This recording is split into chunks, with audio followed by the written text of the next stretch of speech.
الحمد للہ وکفا وسلام علی عباده الذین اصطفى اما بعد فاعوذ باللہ من الشیطان الرجیم بسم اللہ الرحمن الرحیم رب اشرح لی صدری ویسر لی امری واحلل عقدۃ من لسانی یفقہوا قولی۔ السلام علیکم ورحمۃ اللہ وبرکاتہ۔ ناظرین، پروگرام فہم القرآن کے سلسلے میں آج ہم چھٹے پارے کا مطالعہ کریں گے۔ قرآن مجید یہ ایک ایسی کتاب ہے جس کے ذریعے اللہ تعالیٰ کچھ لوگوں کو بلندی عطا کرتا ہے اور اس کتاب کے ذریعے کچھ لوگوں کو ذلیل و خوار کر دیتا ہے۔ یہ صحیح مسلم کی روایت ہے۔ نبی صلی اللہ علیہ وسلم کا فرمان ہے، سوال یہ پیدا ہوتا ہے کہ وہ کون لوگ ہیں جن کو یہ کتاب بلندی عطا کرتی ہے؟ یقیناً وہ وہی ہیں جو اس کو پڑھتے ہیں، سمجھتے ہیں اور پھر اس پر عمل کرتے ہیں، اس کے مطابق زندگی بسر کرتے ہیں۔ اور ذلت و خواری ان لوگوں کے حصے میں آتی ہے جو اللہ کے اس کلام کو بھلا دیتے ہیں یا پڑھنے کے بعد اس کا حق ادا نہیں کرتے اور جانتے بوجھتے اس کے مخالف زندگی گزارتے ہیں۔ تو اللہ تعالیٰ سے دعا ہے کہ وہ ہمیں اس کتاب کے ذریعے عزت عطا کرے، ہمیں اس پر عمل کی توفیق عطا فرمائے۔ ارشاد باری تعالیٰ ہے، لا يحب اللہ الجہر بالسوء من القول الا من ظلم وکان اللہ سمیعا علیما ان تبدوا خیرا او تخفوه او تعفو عن سوء فان اللہ کان عفوا قدیرا۔ اللہ اس کو پسند نہیں کرتا کہ آدمی بدگوئی پر زبان کھولے الا یہ کہ کسی پر ظلم کیا گیا ہو، اور اللہ سب کچھ سننے اور جاننے والا ہے۔ مظلوم ہونے کی صورت میں اگرچہ انسان بدگوئی پہ زبان کھول سکتا ہے، لیکن اگر تم ظاہر و باطن میں بھلائی ہی کیے جاؤ یا کم از کم برائی سے درگزر کرو تو اللہ کی صفت بھی یہی ہے کہ وہ بڑا معاف کرنے والا ہے، حالانکہ سزا دینے پر پوری قدرت رکھتا ہے۔ انسان کو اپنی زندگی میں مختلف حالات کا سامنا کرنا پڑتا ہے۔ بعض اوقات اس کے سامنے دوسروں کی برائیاں آتی ہیں یا پھر وہ خود کوئی غلط کام کر لیتا ہے۔ ایسی صورت میں کسی بھی برائی کو نشر کرنا، اس کو عام کرنا، اس کا بار بار ذکر کرنا، یہ ایک ناپسندیدہ فعل ہے۔ برائی ہونے کے بعد اللہ تعالیٰ ہم سے یہ چاہتے ہیں کہ اس کی پردہ پوشی کریں، کیونکہ اللہ تعالیٰ بھی لوگوں کے گناہوں کو چھپاتا ہے۔ لیکن ایک صورت ہے کہ اگر کسی شخص پر ظلم کیا گیا ہو تو اس صورت میں انسان اپنے ظلم کی کہانی، یعنی مظلوم انسان اپنے ظلم کی کہانی انصاف لینے کے لیے بیان کر سکتا ہے۔ لیکن اس پر بھی پسندیدہ بات کیا ہے کہ اس کو نشر کرنے کی بجائے اگر انسان درگزر سے کام لے اور اپنی فریاد اللہ سے کرے اور ظاہر و باطن بھلائی کرتا چلا جائے، برائی سے درگزر کرے، لوگوں کو معاف کر دے، تو اللہ تعالیٰ بھی لوگوں کو معاف کر دیتا ہے۔ اس کی صفات ہیں عفوا قدیرا، کہ وہ معاف کرنے والا، درگزر کرنے والا، قدرت رکھنے والا ہے، یعنی وہ قدرت رکھنے کے باوجود دوسروں کو معاف کر دیتا ہے۔ تو یہاں یہ بات یاد رہے کہ بری باتیں زبان سے نکالنا یا برے اعمال کو دوسروں کے سامنے کھلے کھلے کرنا یا چھپ کر کرنے کے بعد ظاہر کرنا، خواہ وہ انسان کا اپنا عمل ہی کیوں نہ ہو، اللہ تعالیٰ کو پسند نہیں۔ ایک حدیث میں آتا ہے کہ اللہ تعالیٰ اگر کسی انسان کے عیب پر پردہ ڈالتا ہے اور پھر انسان اس کو سب کے سامنے بیان کرتا ہے تو وہ اللہ تعالیٰ کی ناراضگی کا سبب بنتا ہے۔ رسول اللہ صلی اللہ علیہ وسلم نے فرمایا، میری تمام امت کو معاف کیا جائے گا سوائے گناہوں کو کھلم کھلا کرنے والوں کے، اور گناہوں کو کھلم کھلا کرنے میں یہ بھی شامل ہے کہ ایک شخص رات کو کوئی گناہ کرے اور اللہ اس کے گناہ کو چھپا دے، مگر صبح ہونے پر وہ کہنے لگے کہ اے فلاں، میں نے کل رات فلاں فلاں برا کام کیا تھا۔ رات گزر گئی تھی اور اس کے رب نے اس کا گناہ چھپائے رکھا، لیکن جب صبح ہوئی تو وہ خود اللہ کے پردے کو کھولنے لگا۔ ان الذين يكفرون بالله ورسله ويريدون ان يفرقوا بين الله ورسله جو لوگ اللہ اور اس کے رسولوں سے کفر کرتے ہیں اور چاہتے ہیں کہ اللہ اور اس کے رسولوں کے درمیان تفریق کریں، اور کہتے ہیں کہ ہم کسی کو مانیں گے اور کسی کو نہ مانیں گے، اور کفر اور ایمان کے بیچ میں ایک راہ نکالنے کا ارادہ رکھتے ہیں، وہ سب پکے کافر ہیں، اور ایسے کافروں کے لیے ہم نے وہ سزا مہیا کر رکھی ہے جو انہیں ذلیل و خوار کر دینے والی ہوگی۔ ایمان کا تقاضا یہ ہے کہ انسان تمام پیغمبروں کو مانے۔ مکہ کے لوگ حضرت ابراہیم کو مانتے تھے لیکن موسیٰ اور عیسیٰ علیہ السلام کو نہ مانتے۔ یہود موسیٰ علیہ السلام کو مانتے لیکن عیسیٰ علیہ السلام کا انکار کرتے۔ اسی طرح عیسائی عیسیٰ علیہ السلام کو مانتے لیکن محمد صلی اللہ علیہ وسلم کا انکار کرتے۔ تو اللہ تعالیٰ کی تعلیم یہ ہے کہ انسان تمام پیغمبروں کا احترام کرے اور ان سب پر ایمان لائے جن پر ایمان لانا ضروری ہے۔ والذین آمنوا باللہ ورسلہ ولم يفرقوا بین احد منہم اولئک سوف یؤتیہم اجورہم وکان اللہ غفورا رحیما۔ بخلاف اس کے جو لوگ اللہ اور اس کے تمام رسولوں کو مانیں اور ان کے درمیان تفریق نہ کریں، ان کو ہم ضرور ان کے اجر عطا کریں گے، اور اللہ بڑا درگزر کرنے والا رحم فرمانے والا ہے۔ یسألک اہل الکتاب ان تنزل علیہم کتابا من السماء، یہ اہل کتاب اگر آج تم سے یہ مطالبہ کر رہے ہیں کہ تم آسمان سے کوئی کتاب ان پر نازل کراؤ، تو اس سے پہلے انہوں نے موسیٰ علیہ السلام سے اس سے بڑے مطالبے کیے۔ ان سے تو انہوں نے کہا کہ ہمیں اللہ تعالیٰ کو سامنے دکھاؤ، یعنی ہم اللہ تعالیٰ کو دیکھنا چاہتے ہیں۔ فَأَخَذَتْهُمُ الصَّاعِقَةُ بِظُلْمِهِمْ، تو ان کو ان کے ظلم کی وجہ سے، ان کی سرکشی کی بدولت بجلی نے پکڑ لیا، بجلی ان پر ٹوٹ پڑی۔ ثم اتخذوا العجل من بعد ما جاءتهم البينات فعفونا عن ذلك، پھر انہوں نے بچڑے کو اپنا معبود بنا لیا حالانکہ یہ کھلی کھلی نشانیاں دیکھ چکے تھے۔ اس پر بھی ہم نے ان سے درگزر کیا۔ ہم نے موسیٰ علیہ السلام کو صریح فرمان عطا کیا اور ان لوگوں پر طور کو اٹھا کر ان سے اس فرمان کی اطاعت کا عہد لیا۔ ہم نے ان کو حکم دیا تھا کہ دروازے میں سجدہ ریز ہوتے ہوئے داخل ہوں۔ ہم نے ان سے کہا تھا کہ سبت کا قانون نہ توڑو، اور اس پر ان سے پختہ عہد لیا۔ آخر کار ان کی عہد شکنی کی وجہ سے اور اس وجہ سے کہ انہوں نے اللہ کی آیات کو جھٹلایا اور بہت سے پیغمبروں کو ناحق قتل کیا، اور یہاں تک کہا کہ ہمارے دل غلافوں میں ہیں، یعنی ہمیں کوئی بات سمجھ نہیں آتی یا ہم سمجھنا ہی نہیں چاہتے۔ حالانکہ در حقیقت ان کی باطل پرستی کے سبب سے اللہ نے ان کے دلوں پہ ٹھپا لگا دیا، یعنی ان سے سمجھنے کی صلاحیت چھین لی، اور اسی وجہ سے یہ بہت کم ایمان لاتے ہیں۔ ایمان کی توفیق کا نہ ہونا یا دلوں پہ مہر لگ جانا، یہ اللہ سبحانہ و تعالیٰ کا بندوں پر ظلم نہیں ہوتا۔ بندے جب مسلسل اللہ تعالیٰ کے ساتھ کیے ہوئے عہد کو توڑتے ہیں، عہد شکنی کرتے ہیں، تو پھر اللہ تعالیٰ کی طرف سے مختلف طریقوں سے ان پر سزا آتی ہے، جیسا کہ بعض احادیث سے ہمیں پتہ چلتا ہے۔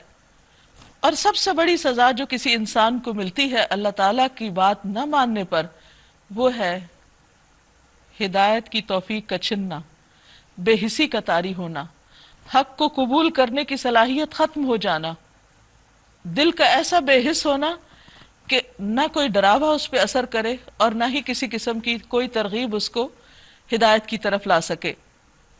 وَبِكُفْرِهِمْ وَقَوْلِهِمْ عَلَى مَرْيَمَ بُهْتَانًا عَظِيمًا، پھر اپنے کفر میں اتنے بڑھے کہ مریم پر سخت بہتان لگایا۔ نعوذ باللہ، ان سے کہا کہ وہ بچہ جو لائی ہیں وہ حلال کا نہیں، یعنی عیسیٰ علیہ السلام کے بارے میں ان پر الزام لگا دیا۔ کیونکہ جب انسان کا دل بے حس ہو جاتا ہے اور اللہ تعالیٰ کی لعنت اس شخص پر ہوتی ہے تو پھر وہ بڑی سے بڑی بات کرتے ہوئے بھی جھجکتا نہیں، شرماتا نہیں، بڑے سے بڑا جھوٹ بولتے وقت بھی وہ ڈرتا نہیں۔ وَقَوْلِهِمْ، اور ان کا کہنا، اِنَّا قَتَلْنَا الْمَسِيحَ عِيسَى ابْنَ مَرْيَمَ رَسُولَ اللَّهِ، کہ ہم نے مسیح عیسیٰ ابن مریم رسول اللہ کو قتل کر دیا ہے۔ یعنی اتنی بڑی بڑی باتیں بہت دلیری کے ساتھ کر جانا یہ کوئی معمولی چیز نہیں، یہ وہی کر سکتا ہے جس کے دل پر مہر لگ چکی ہو۔ حالانکہ فی الواقع انہوں نے نہ اس کو قتل کیا نہ صلیب پر چڑھایا، بلکہ معاملہ ان کے لیے مشتبہ کر دیا گیا، اور جن لوگوں نے اس کے بارے میں اختلاف کیا ہے وہ بھی دراصل شک میں مبتلا ہیں، ان کے پاس اس معاملے میں کوئی علم نہیں ہے۔ محض گمان ہی کی پیروی ہے۔ وما قتلوہ یقیناً، اور انہوں نے مسیح کو یقین کے ساتھ قتل نہیں کیا۔ بل رفعہ اللہ الیہ، بلکہ اللہ نے اس کو اپنی طرف اٹھا لیا ہے۔ وکان اللہ عزیزا حکیما، اللہ زبردست طاقت رکھنے والا اور حکیم ہے۔ وَإِن مِّنْ أَهْلِ الْكِتَابِ إِلَّا لَيُؤْمِنَنَّ بِهِ قَبْلَ مَوْتِهِ، اور اہل کتاب میں سے کوئی ایسا نہ ہوگا جو اس کی موت سے پہلے اس پر ایمان نہ لے آئے گا۔ اس کے دو معنی کیے گئے کہ اپنی موت سے پہلے، یا عیسیٰ علیہ السلام جب دنیا میں آئیں گے اور وہ فوت ہوں گے تو اس پر وہ ایمان لے آئیں گے، یعنی ان کے فوت ہونے سے پہلے لوگ ان کو مان جائیں گے۔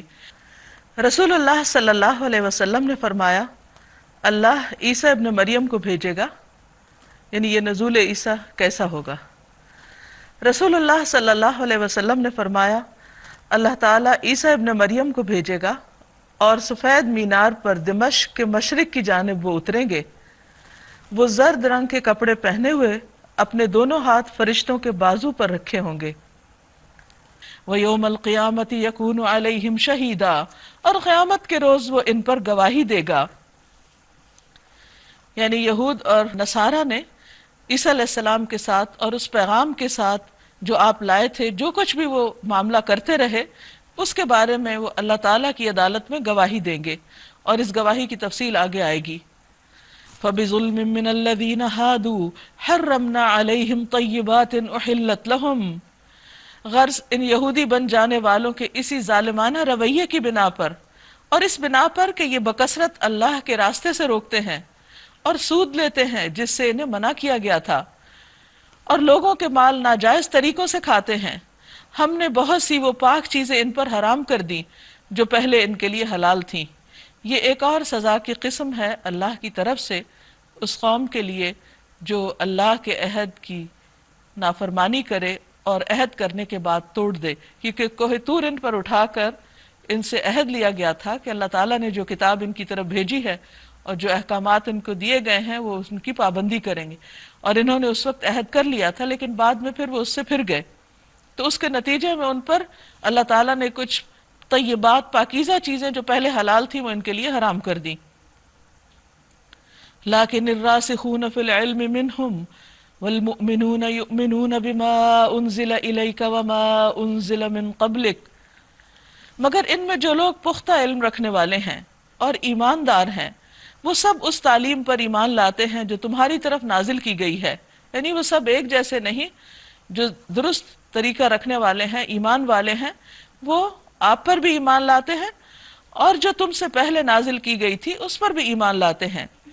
اس طرح کے ایمان لانے والے، نماز اور زکوٰۃ کی پابندی کرنے والے اور اللہ اور روز آخر پر سچا عقیدہ رکھنے والوں کو ہم ضرور اجر عظیم عطا کریں گے۔ یعنی یہاں بھی ہم دیکھتے ہیں کہ صرف زبانی ایمان کی بات نہیں بلکہ اس کے ساتھ ساتھ عمل کی بات بھی ہے، اور انسان جب ایمان لا کر عمل کرتا ہے، اور خصوصاً یہاں دو عبادات کا ذکر کیا گیا ہے، تو اس پر اللہ تعالیٰ کی طرف سے اجر عظیم کا وعدہ ہے۔ اِنَّا أَوْحَيْنَا إِلَيْكَ كَمَا أَوْحَيْنَا إِلَى نُوحٍ وَالنَّبِيِّينَ مِن بَعْدِهِ، ہم نے آپ کی طرف اسی طرح وحی بھیجی ہے جس طرح نوح علیہ السلام اور اس کے بعد کے پیغمبروں کی طرف بھیجی تھی۔ یعنی وحی کا یہ سلسلہ کوئی نیا نہیں ہے، روز اول سے ہر پیغمبر کی طرف اللہ تعالیٰ وحی بھیجتے رہے ہیں۔ ہم نے ابراہیم علیہ السلام، اسماعیل علیہ السلام، اسحاق علیہ السلام، یعقوب علیہ السلام اور اولاد یعقوب علیہ السلام، عیسیٰ علیہ السلام، ایوب علیہ السلام، یونس علیہ السلام، ہارون علیہ السلام اور سلیمان علیہ السلام کی طرف وحی بھیجی۔ ہم نے داؤد علیہ السلام کو زبور دی۔ ہم نے ان رسولوں پر بھی وحی نازل کی جن کا ذکر ہم اس سے پہلے آپ سے کر چکے ہیں، اور ان رسولوں پر بھی جن کا ذکر آپ سے نہیں کیا۔ ہم نے موسیٰ علیہ السلام سے اس طرح گفتگو کی جس طرح گفتگو کی جاتی ہے، یعنی کلام کا جو طریقہ ہے، یعنی جس میں الفاظ بھی ہوتے ہیں، آواز بھی ہوتی ہے، اس طریقے پر ان سے بات کی۔ یہ سارے رسول خوشخبری دینے والے اور ڈرانے والے بنا کر بھیجے گئے تھے تاکہ ان کو مبعوث کرنے کے بعد، یعنی لوگوں کے اندر بھیجنے کے بعد، لوگوں کے پاس اللہ کے مقابلے میں کوئی حجت نہ رہے کہ ہماری ہدایت کا انتظام نہیں کیا گیا، اور اللہ بہرحال غالب رہنے والا اور حکیم و دانا ہے۔ اگر لوگ نہ مانے تو ان کی مرضی، لیکن اللہ یشہد بما انزل الیک انزلہ بعلمہ، مگر اللہ گواہی دیتا ہے کہ جو کچھ اس نے تم پر نازل کیا ہے اپنے علم سے نازل کیا ہے۔ یہ کتنی خوبصورت بات ہے کہ ہمارے سامنے جو کلام اللہ ہے یہ اللہ سبحانہ وتعالیٰ کا علم ہے، اور اللہ کا علم کامل ہے۔ اللہ سبحانہ وتعالیٰ کائنات کے ہر ذرے کے بارے میں جانتا ہے۔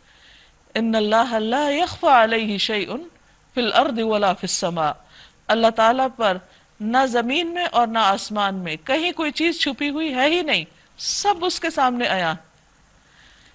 لہذا اس علم کے ساتھ اللہ نے ہمارے لیے ہدایت نامہ بھیجا ہے۔ اگر کوئی کسی کی رہنمائی کر رہا ہو اور وہ خود ہی نہ جانتا ہو تو اس کی رہنمائی فائدہ مند نہیں ہو سکتی۔ اسی لیے انسانوں میں سے کوئی بھی انسان، خواہ وہ کتنا ہی بڑا اسکالر کیوں نہ ہو، کتنا ہی بڑا سائنسدان کیوں نہ ہو، ساری زندگی اس نے اگر صرف اور صرف علم حاصل کرنے میں گزار دی ہو اور ہزاروں کتابیں بھی پڑھ ڈالی ہوں، تو اس کا علم اللہ تعالیٰ کے مقابلے میں ایک ذرے کے برابر بھی نہیں ہے۔ لیکن حیرت کی بات ہے کہ انسانوں کے علم پر تو ہم آنکھیں بند کر کے بھروسہ کرتے ہیں، اور اللہ سبحانہ وتعالیٰ کا یہ علم جو اس کتاب کی شکل میں ہمارے پاس بھیجا گیا اس کو ہم پڑھنا بھی گوارا نہیں کرتے، سمجھنا بھی نہیں کرتے۔ تو اس میں کس کا نقصان ہے؟ انسان کا اپنا، کیونکہ اللہ تعالیٰ کو تو اس سے کوئی فرق نہیں پڑتا کہ کوئی اس کتاب پر ایمان لائے یا نہ لائے، اس کو پڑھے یا نہ پڑھے، اس کو سمجھے یا نہ سمجھے۔ اور پھر اللہ تعالیٰ کے بعد اور کون گواہ ہے؟ والملائکۃ یشہدون، اور فرشتے بھی گواہی دیتے ہیں۔ وکفیٰ باللہ شہیدا، اور کافی ہے اللہ کا گواہ ہونا، یعنی کوئی فرشتے یا کوئی اور مخلوق گواہی نہ بھی دے تو بھی اس سے کوئی فرق نہیں پڑتا۔ ان الذین کفروا وصدوا عن سبیل اللہ قد ضلوا ضلالا بعیدا، یقیناً وہ لوگ جنہوں نے کفر کیا اور اللہ کے راستے سے روکا، وہ دور کی گمراہی میں بھٹک گئے، حق سے بہت دور نکل گئے۔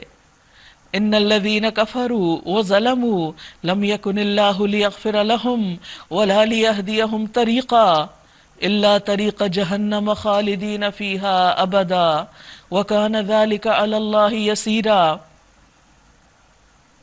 اسی طرح جن لوگوں نے کفر اور بغاوت کا طریقہ اختیار کیا ہے اور ظلم و ستم پر اتر آئے ہیں، اللہ ان کو ہرگز معاف نہ کرے گا، اور انہیں کوئی راستہ بجز جہنم کے راستے کے نہ دکھائے گا جس میں وہ ہمیشہ رہیں گے، اور اللہ کے لیے یہ کوئی مشکل کام نہیں۔ یعنی جو بھی کفر اور ظلم کا طریقہ اختیار کرے گا وہ یہ سب کچھ ایک خاص وقت تک تو کر سکتا ہے دنیا میں، لیکن جب اس کی مہلت ختم ہو جائے گی، آزادی ختم ہو جائے گی، تو پھر جس طرح اس کی پکڑ ہوگی اس کے لیے بھاگنا اور اللہ کی قدرت سے باہر نکلنا ممکن نہ ہوگا۔ انسان اس دنیا میں چونکہ ایک محدود آزادی کے ساتھ پیدا کیا گیا ہے، اور جس بنا پر وہ یہ سب ظلم و ستم اور سرکشی کرتا ہے، وہ سمجھتا ہے کہ شاید یہ سلسلہ یوں ہی چلتا رہے گا اور وہ ہمیشہ اپنی منمانی کرتا رہے گا، لیکن یہ اس کی بھول ہے۔ ہر ظلم کرنے والا اور ہر اللہ کی نافرمانی کرنے والا انسان اس بات کو اچھی طرح سمجھ لے کہ اس کی مہلت بہت تھوڑی ہے، لیکن اس کے بعد جو انجام ہے وہ بہت ہولناک اور بھیانک ہے۔ پھر فرمایا یا ایھا الناس، اے لوگو، قد جاءکم الرسول بالحق من ربکم فآمنوا خیرا لکم، لوگو یہ رسول تمہارے پاس تمہارے رب کی طرف سے حق لے کر آیا ہے، ایمان لے آؤ۔ پورے انسانیت کو خطاب ہے کہ اے لوگو رسول اکرم محمد صلی اللہ علیہ وسلم پر ایمان لے آؤ، خیر لکم، یہ تمہارے حق میں بہت اچھا ہے، دنیاوی اعتبار سے بھی تمہیں بہترین رہنمائی ملے گی، دنیا کی زندگی میں بھی آسانی ہوگی، اور آخرت کے اعتبار سے تو انجام کا دار و مدار اور وہاں کی کامیابی کا انحصار تو ہے ہی اس بات پر۔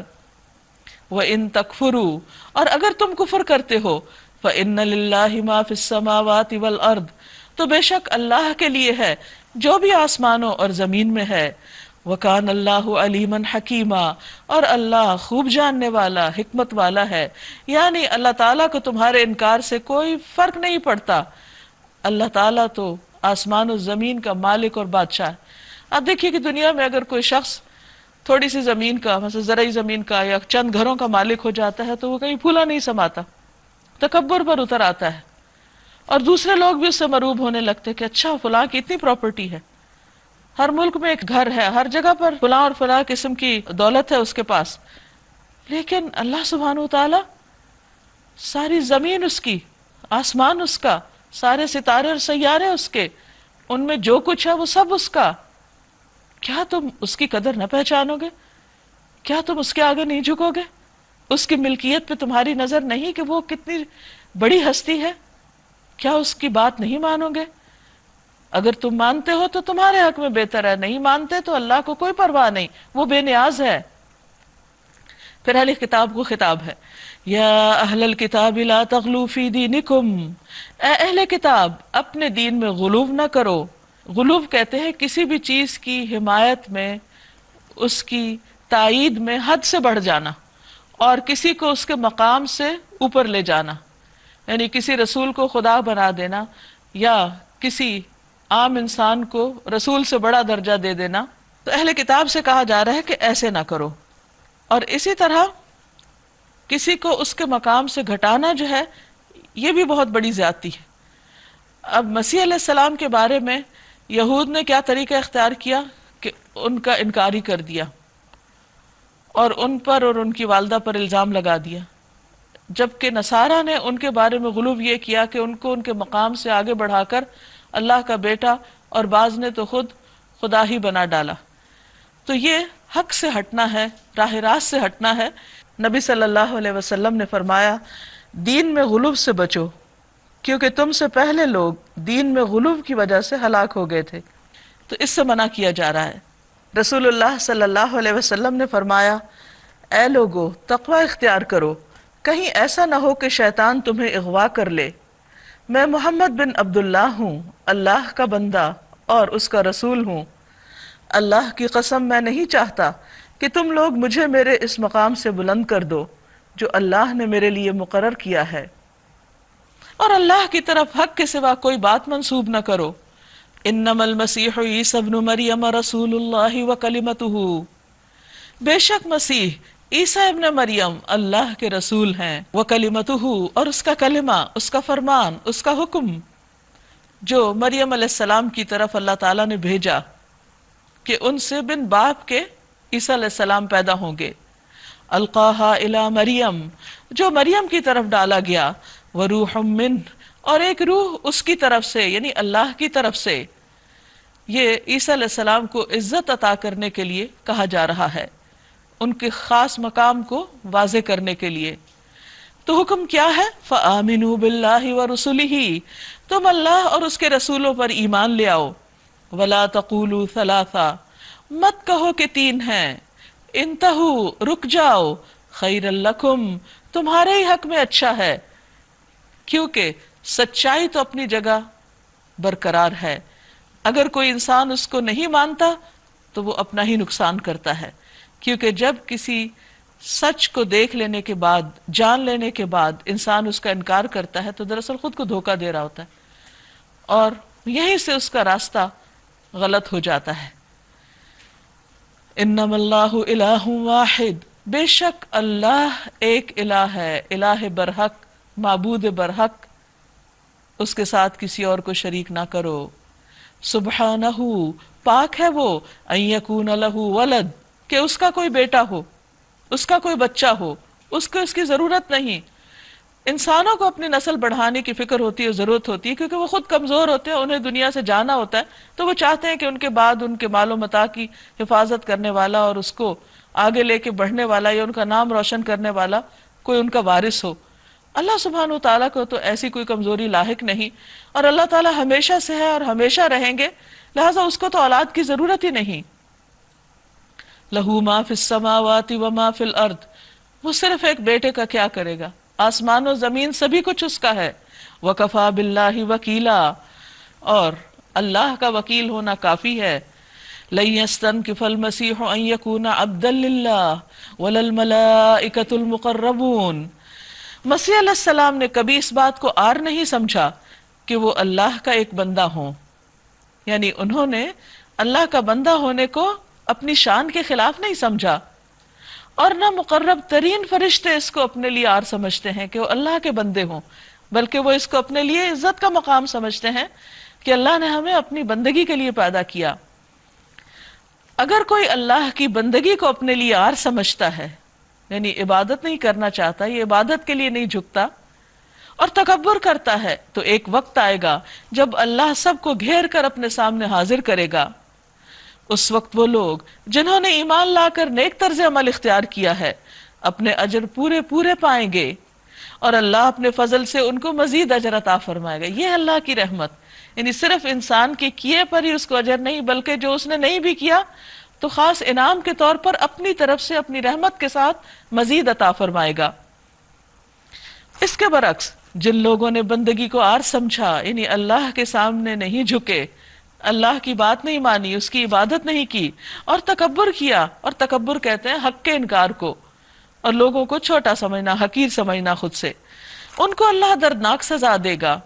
اور اللہ کے سوا جن جن کی سرپرستی اور مددگاری پر وہ بھروسہ رکھتے ہیں، ان میں سے کسی کو بھی وہ وہاں نہ پائیں گے۔ یعنی عام طور پر انسان اللہ تعالیٰ کی بندگی سے یا اللہ کے آگے جھکنے سے کبھی بھی انکار نہیں کرتا، مگر اس صورت میں کہ جب انسان اپنے لیے اس سے کوئی بہتر چیز سمجھتا ہے۔ فرمایا کہ جن کے اوپر وہ بھروسہ کرتا ہے یا جن کو وہ زیادہ اہمیت دیتا ہے اور اس وجہ سے اللہ تعالیٰ کی عبادت سے پیچھے ہٹ رہا ہے، یعنی دنیا میں ہر انسان کا ایک سینٹر آف لائف ہوتا ہے، کچھ پرائرٹیز ہوتی ہے، کچھ چیزوں کو اہمیت دیتا ہے، تو اگر انسان اللہ تعالیٰ کو چھوڑ کر کسی اور چیز کو پرائرٹی دے رہا ہے تو پھر یہ چیز قیامت کے دن اسے کچھ بھی کام نہیں دے گی۔ مثلا قرآن مجید میں ایک جگہ پر آتا ہے المال والبنون زینت الحیات الدنیا، مال اور بیٹے بھی دنیا کی زندگی کی رونق ہیں، والباقیات الصالحات، اور باقی رہنے والی چیزیں نیک عمل ہیں انسان کے، خیر عند ربک ثوابا وخیر عملا، ثواب اور امید کے اعتبار سے وہ زیادہ بہتر چیزیں۔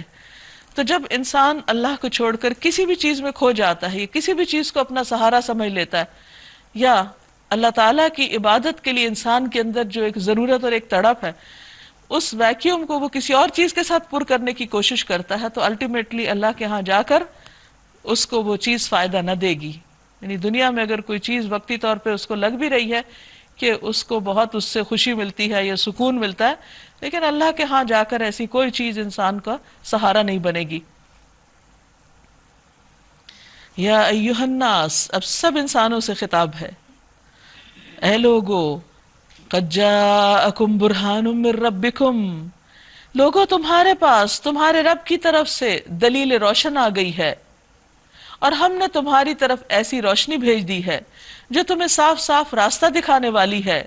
فَأَمَّا الَّذِينَ آمَنُوا بِاللَّهِ وَاعْتَصَمُوا بِهِ فَسَيُدْخِلُهُمْ فِي رَحْمَةٍ مِّنْهُ وَفَضْلٍ وَيَهْدِيهِمْ إِلَيْهِ صِرَاطًا مُسْتَقِيمًا۔ اب جو لوگ اللہ کی بات مان لیں گے اور اس کی پناہ ڈھونڈیں گے، اللہ کو مضبوطی سے تھام لیں گے، اللہ تعالیٰ سے اپنا کنیکشن مضبوط کریں گے، ان کو اللہ اپنی رحمت اور اپنے فضل و کرم کے دامن میں لے لے گا۔ یعنی اللہ کا فضل پانے کے لیے کیا ضروری ہے کہ انسان سب سے بڑھ کر اللہ سے محبت کرتا ہو اور ہر حال میں، ہر مشکل میں، ہر تکلیف میں، ہر دکھ میں اللہ ہی کی طرف رجوع کرنے والا ہو۔ تو ایسے لوگوں کے لیے اللہ تعالیٰ کی رحمت کا دامن وسیع ہے اور وہ اپنی طرف آنے کا سیدھا راستہ ان کو دکھا دے گا۔ تو اس سے یہ بھی پتہ چلتا ہے کہ جو لوگ اللہ کی طرف بڑھتے ہیں، اللہ تعالیٰ ان پر اپنی طرف آنے کے راستے آسان کرتا چلا جاتا ہے۔ ایک انسان کے لیے سب سے زیادہ عزت اور عظمت کا مقام کیا ہو سکتا ہے کہ وہ اپنے رب، اپنے پیدا کرنے والے، اپنے خالق، اپنے مالک کو پہچانے، سب سے بڑھ کر اس سے محبت کرے اور ہر چیز سے زیادہ اس کی طرف دوڑے۔ تو جو شخص ایسا کرے گا اللہ تعالیٰ اس کو اپنی رحمت میں سمیٹے گا اور اس کے لیے ہدایت کی راہیں آسان کر دے گا۔ عموماً لوگ یہ سوال کرتے ہیں کہ اگر اللہ نے کسی کے دل پر مہر لگا دی تو پھر انسان کیا قصور ہے؟ اب یہاں ہم دونوں طرح کی چیزیں دیکھ رہے ہیں کہ ایک طرف وہ لوگ ہیں جو ہٹ دھرمی پہ اترے ہوئے ہیں، اللہ کی بات نہیں مانتے، تو اللہ تعالیٰ ان کو اپنی طرف آنے کی توفیق بھی نہیں دیتا۔ ظاہر ہے کہ ایسے متکبروں کو اللہ تعالیٰ کیوں پسند کرے گا؟ کہ جو اپنی انا، اپنی خواہشات، اپنی مرضی کو اللہ کی مرضی پہ مقدم رکھتے، دوسری طرف وہ لوگ ہیں کہ جو اللہ سبحانہ وتعالیٰ کی طرف لپکتے ہیں، ہر ہر آن اس کی طرف رجوع کرتے ہیں، تو اللہ تعالیٰ ان کے لیے ہدایت کے راستے بھی آسان کر دیتا ہے۔ اللہ تعالیٰ کا یہ وعدہ ہے وَالَّذِينَ جَاهَدُوا فِينَا لَنَهْدِيَنَّهُمْ سُبُلَنَا، وہ لوگ جو ہمارے راستے میں جد و جہد کریں گے، کوشش کریں گے، ہم اپنا راستہ ان کو ضرور دکھائیں گے۔ پھر سورت کے اختتام پر، چونکہ سورت النساء ہے، آخری آیت بھی انہی احکامات سے متعلق ہے جو ابتداء میں آئے تھے۔ یستفتونک قل اللہ یفتیکم فی الکلالہ، لوگ تم سے کلالہ کے معاملے میں فتویٰ پوچھتے ہیں، کہو اللہ تمہیں فتویٰ دیتا ہے، اگر کوئی شخص بے اولاد مر جائے اور اس کی ایک بہن ہو تو وہ اس کے ترکے میں سے نصف پائے گی، آدھا اس کا ہوگا، اور اگر بہن بے اولاد مرے تو بھائی اس کا وارث ہوگا، سب اس کو مل جائے گا۔ اگر میت کی وارث دو بہنیں ہوں تو وہ ترکے میں سے 2/3 2/3 کی حقدار ہوں گی، اور اگر کئی بھائی بہنیں ہوں تو عورتوں کو 1 اور مردوں کو 2 حصے ملیں گے۔ اللہ تمہارے لیے احکامات کی وضاحت کرتا ہے تاکہ تم بھٹکتے نہ پھرو، اور اللہ ہر چیز کا علم رکھتا ہے۔ یعنی اللہ تعالیٰ کے اس فیصلے پر بھی خوشی کا اظہار کرنا اور اپنے دل میں کوئی تنگی محسوس نہ کرنا، یہ ایمان کا حصہ ہے، کیونکہ اللہ نے یہ حکم اپنے علم کے ساتھ اتارا ہے کہ کس موقع پر کس کو کتنا ملنا چاہیے، کیونکہ وہ تمام چیزوں کو دیکھتے ہوئے فیصلہ کرتا ہے۔ ہم انسان صرف اپنے حقوق کے بارے میں سوچتے ہیں، صرف وقتی سچویشن کو سامنے رکھ کر فیصلے چاہتے ہیں، جبکہ اللہ تعالیٰ ایک وسیع چیز کو سامنے رکھ کر فیصلہ کرتا ہے، اور اللہ ہی کا فیصلہ بہترین ہے اور اس کو خوشی سے قبول کرنا چاہیے۔ سورۃ المائدہ مدنی سورت ہے۔ بسم اللہ الرحمن الرحیم، شروع اللہ کے نام سے جو بے انتہا مہربان نہایت رحم فرمانے والا ہے۔ یا ایہا الذین آمنوا اوفوا بالعقود، اے لوگو جو ایمان لائے ہو، عقود بندشوں کی، عہدوں کی پوری پوری پابندی کرو، کیونکہ عہد شکنی انسان کے حق میں سخت نقصان دہ ہوتی ہے۔ جب کوئی قوم اللہ سے کیے ہوئے عہد کو توڑ دیتی ہے تو اس پر فقر و فاقہ مسلط ہو جاتا ہے۔ نبی صلی اللہ علیہ وسلم نے فرمایا، جو قوم عہد شکنی کرتی ہے اس میں قتل و غارت پھیل جاتا ہے۔ اس لیے انسان اللہ تعالیٰ کے ساتھ عہد الست میں جو منسلک ہے اس عہد کو بھی پورا کرنا چاہیے، اور اسی طرح اللہ کا نام لے کر جب بندوں سے عہد کرتا ہے تو اس عہد کی بھی پاسداری کرنی چاہیے۔ رسول اللہ صلی اللہ علیہ وسلم نے فرمایا، جو قوم عہد شکنی کرتی ہے اس پر دشمن کو مسلط کر دیا جاتا ہے۔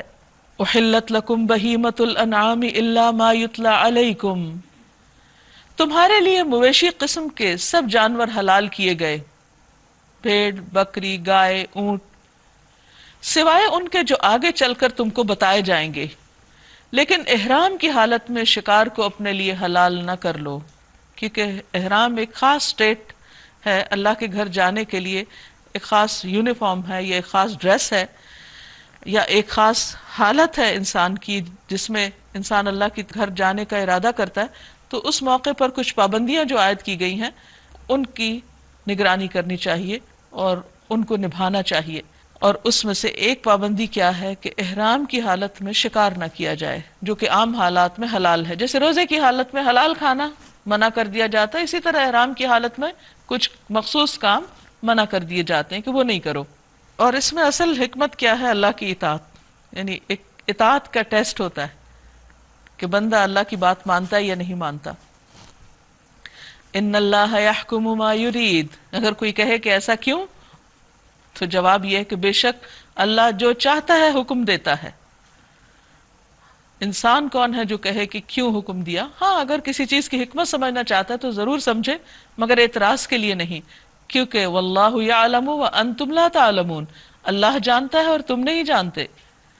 یا ایہا الذین آمنوا، اے لوگو جو ایمان لائے ہو، خدا پرستی کی نشانیوں کو، اللہ کے شعائر کو بے حرمت نہ کرو، ان کی تعظیم کرو، نہ حرام مہینوں میں سے کسی کو حلال کر لو، نہ قربانی کے جانوروں پر دست درازی کرو، نہ ان جانوروں پر ہاتھ ڈالو جن کی گردنوں میں نظر خداوندی کی علامت کے طور پر پٹے پڑے ہوئے ہوں، یعنی جو حرم کی طرف لے جائے جا رہے ہوں۔ نہ ان لوگوں کو چھیڑو جو اپنے رب کے فضل اور اس کی خوشنودی کی تلاش میں مکان محترم کعبہ کی طرف جا رہے ہوں۔ ہاں، جب احرام کی حالت ختم ہو جائے تو تم شکار کر سکتے ہو۔ اور دیکھو، ایک گروہ نے جو تمہارے لیے مسجد حرام کا راستہ بند کر دیا ہے، یعنی مکہ والوں نے مسلمانوں کے لیے، اور خصوصاً عمرہ حدیبیہ کے موقع پر ان کو مکہ میں داخل ہونے کی اجازت نہیں دی تھی، تو اس پر مسلمانوں کے اندر ایک بہت غصہ اور غم تھا۔ تو اس کے بارے میں فرمایا کہ وہ جو راستہ انہوں نے بند کر دیا، تو اس پر تمہارا غصہ تمہیں اتنا مشتعل نہ کر دے کہ تم بھی ان کے مقابلے میں ناروا زیادتیاں کرنے لگو۔ یہ ہے دین کی تعلیم، کتنی خوبصورت تعلیم۔ یعنی مسلمانوں کا حق تھا، پورے عرب کا حق تھا کہ وہ جب چاہیں اللہ کے گھر کی زیارت کریں، کیونکہ اللہ کا گھر سب کے لیے، لیکن مسلمانوں کے دشمنوں نے ان پر اس گھر کا راستہ بند کر دیا۔ یہ موقع بہت اشتعال انگیز تھا، بہت جذباتیت والا تھا، لیکن اس میں بھی مسلمانوں کو صبر کی تلقین کی گئی اور فرمایا کہ اب بھی عدل و انصاف سے کام لینا ہے۔ کسی کے ساتھ ناراضگی ہو سکتی ہے، کسی کے ساتھ کوئی اختلافات ہو سکتے ہیں، کلیشز ہو سکتے ہیں، لیکن ہمیشہ انسان اللہ سے ڈرتا رہے اور اختلاف کے موقع پر حد سے نہ بڑھے، کسی پر ظلم نہ کرے، کیونکہ دشمن پر بھی ظلم کرنا اللہ تعالیٰ کو پسند نہیں۔ وَتَعَاوَنُوا عَلَى الْبِرِّ وَالتَّقْوَى، جو کام نیکی اور خدا ترسی کے ہیں ان میں سب سے تعاون کرو، سب کا ساتھ دو، کوئی بھی خیر کی بات لے کر اٹھے تو اس کی مدد کرو، اور جو گناہ اور زیادتی کے کام ہیں ان میں سے کسی سے بھی تعاون نہیں کرو، خواہ وہ تمہارے اپنے بہن بھائی کیوں نہ کر رہے ہوں۔ اللہ سے ڈرو، اس کی سزا بہت سخت ہے۔ حرمت علیکم المیتۃ والدم ولحم الخنزیر وما اہل لغیر اللہ بہ، تم پر حرام کیا گیا مردار، خون، سور کا گوشت، وہ جانور جو اللہ کے سوا کسی اور کے نام پر ذبح کیا گیا ہو، یعنی کسی اور کی خوشنودی کے لیے، کسی اور کی تعظیم کے لیے، وہ جو گلا گھٹ کر یا چوٹ کھا کر یا بلندی سے گر کر یا ٹکر کھا کر مرا ہو، یا جسے کسی درندے نے پھاڑا ہو، سوائے اس کے جسے تم نے زندہ پا کر ذبح کر لیا۔ تو یہ تمام چیزیں حرام ہیں سوائے اس کے کہ جو مسنون طریقے سے حلال کیا گیا ہو، ذبح کیا گیا ہو۔ اور کیا حرام ہے؟ وما ذبح علی النصب، وہ جو کسی آستانے پر ذبح کیا گیا ہو، جیسے مشرکین بتوں کے نام پر اپنے جانور ذبح کیا کرتے تھے، تو کسی آستانے پر کسی اور کی خوشنودی کے لیے ادر دین اللہ، یہ بھی اس جانور کو حرام کر دیتا ہے، کیونکہ جانور اللہ نے پیدا کیا، اس نے ہمارے لیے اس کو غذا بنایا۔ جب انسان اسے اللہ کے سوا کسی اور کے نام پر ذبح کرتا ہے تو وہ انسان کے لیے کھانا درست نہیں رہتا، کیونکہ بہت ابتدا میں ہی حکم دیا گیا تھا کہ حلال اور پاک چیزیں کھاؤ۔ تو حلال میں ایک تو ظاہری طور پر چیز کا صاف ستھرا ہونا، جو طیب ہونا ضروری ہے، اور دوسرا یہ کہ اس پر اللہ کا نام بھی لیا گیا ہو، اللہ کے سوا کسی اور کی نظر و نیاز نہ مانی گئی ہو۔ وَأَن تَسْتَقْسِمُوا بِالْأَزْلَامِ، نیز یہ بھی تمہارے لیے ناجائز ہے کہ پانسوں کے ذریعے سے اپنی قسمت معلوم کرو۔ قرعہ اندازی جائز ہے، لیکن قسمت کا حال معلوم کرنا یہ درست نہیں، کیونکہ نبی صلی اللہ علیہ وسلم کی واضح تعلیمات ہیں کہ کسی کے پاس جا کر غیب کی خبریں معلوم نہ کی جائیں، کیونکہ اس سے انسان کے اعمال ضائع ہو جاتے ہیں۔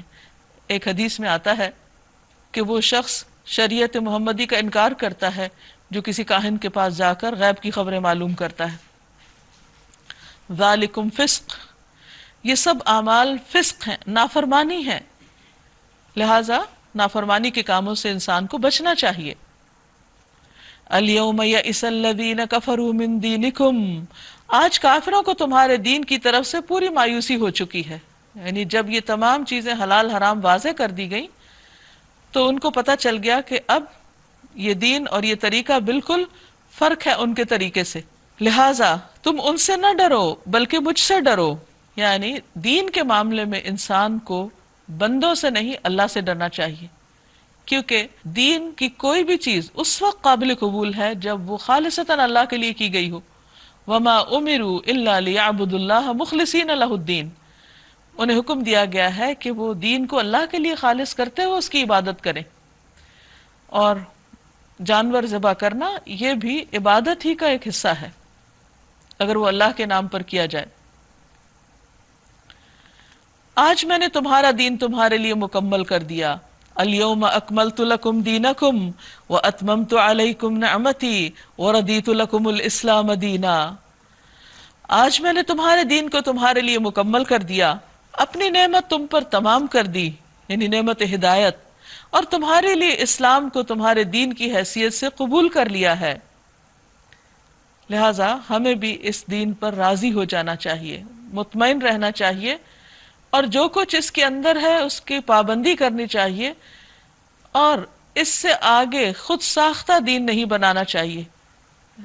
اللہ تعالیٰ نے ہر چیز کے بارے میں جو ہمیں کرنی چاہیے، جو نہیں کرنی چاہیے، جو حلال ہے، جو حرام ہے، پوری طرح واضح کر کے ہمیں تعلیمات دے دی ہیں. اب اگر کوئی بعد میں آ کر دین کے نام پر اپنی منمانی باتیں منوانا شروع کر دے تو ایسی بدعات اللہ کے ہاں ناقابل قبول ہے. حدیث میں آتا ہے کل بدعت ضلالہ وکل ضلالۃ فی النار، کہ ہر بدعت گمراہی ہے اور ہر گمراہی آگ میں. اور بدعت کیا ہے؟ ہر وہ نئی نکالی ہوئی چیز جس کی اصل دین میں موجود نہ ہو، جس کو ثواب سمجھ کے کیا جا رہا ہو اور دین کا حصہ سمجھ کے کیا جا رہا. فمن اضطر فی مخمصۃ غیر متجانف لإثم فإن اللہ غفور رحیم. تو جو شخص بھوک سے مجبور ہو کر ان میں سے کوئی چیز کھا لے، یعنی اس کی جان جا رہی ہو تو جان بچانے کے لیے اگر حرام میں سے کوئی لقمے چند لے لیتا ہے بغیر اس کے کہ گناہ کی طرف اس کا میلان ہو، تو بے شک اللہ معاف کرنے والا اور رحم فرمانے والا ہے. یعنی دین کے اندر فلیکسیبلٹی ہے. جہاں حلال حرام واضح ہے وہاں پر معذوری، مجبوری اور تکلیف اور عذر کی حالت میں رخصتیں بھی موجود ہیں، اور یہی اس دین کی خوبصورتی ہے. یہ فطرت کے عین مطابق ہے. انسان کو کسی ایسی چیز کا مکلف نہیں کیا گیا جو اس کی وسعت سے باہر ہو. لا یکلف اللہ نفسا الا وسعها. اب اگر کسی کی جان جا رہی ہے اور اس کے پاس جان بچانے کے لیے حرام کے سوا کوئی چارہ نہیں تو جان بچانا لازم ہے، اور ضرورتاً تھوڑے سے حرام سے اگر وقتی طور پر فائدہ اٹھا لیا جائے تو اس کی رخصت ملتی ہے، کیونکہ ایسا شخص گناہ کرنے کے ارادے سے وہ کام نہیں کر رہا بلکہ مجبوراً کر رہا ہے. لوگ پوچھتے ہیں کہ ان کے لیے کیا حلال کیا گیا ہے. کہو تمہارے لیے ساری پاک چیزیں حلال کر دی گئی، یعنی حلال میں بہت وسعت ہے، صرف چند گنتی کی چیزیں حرام ہیں.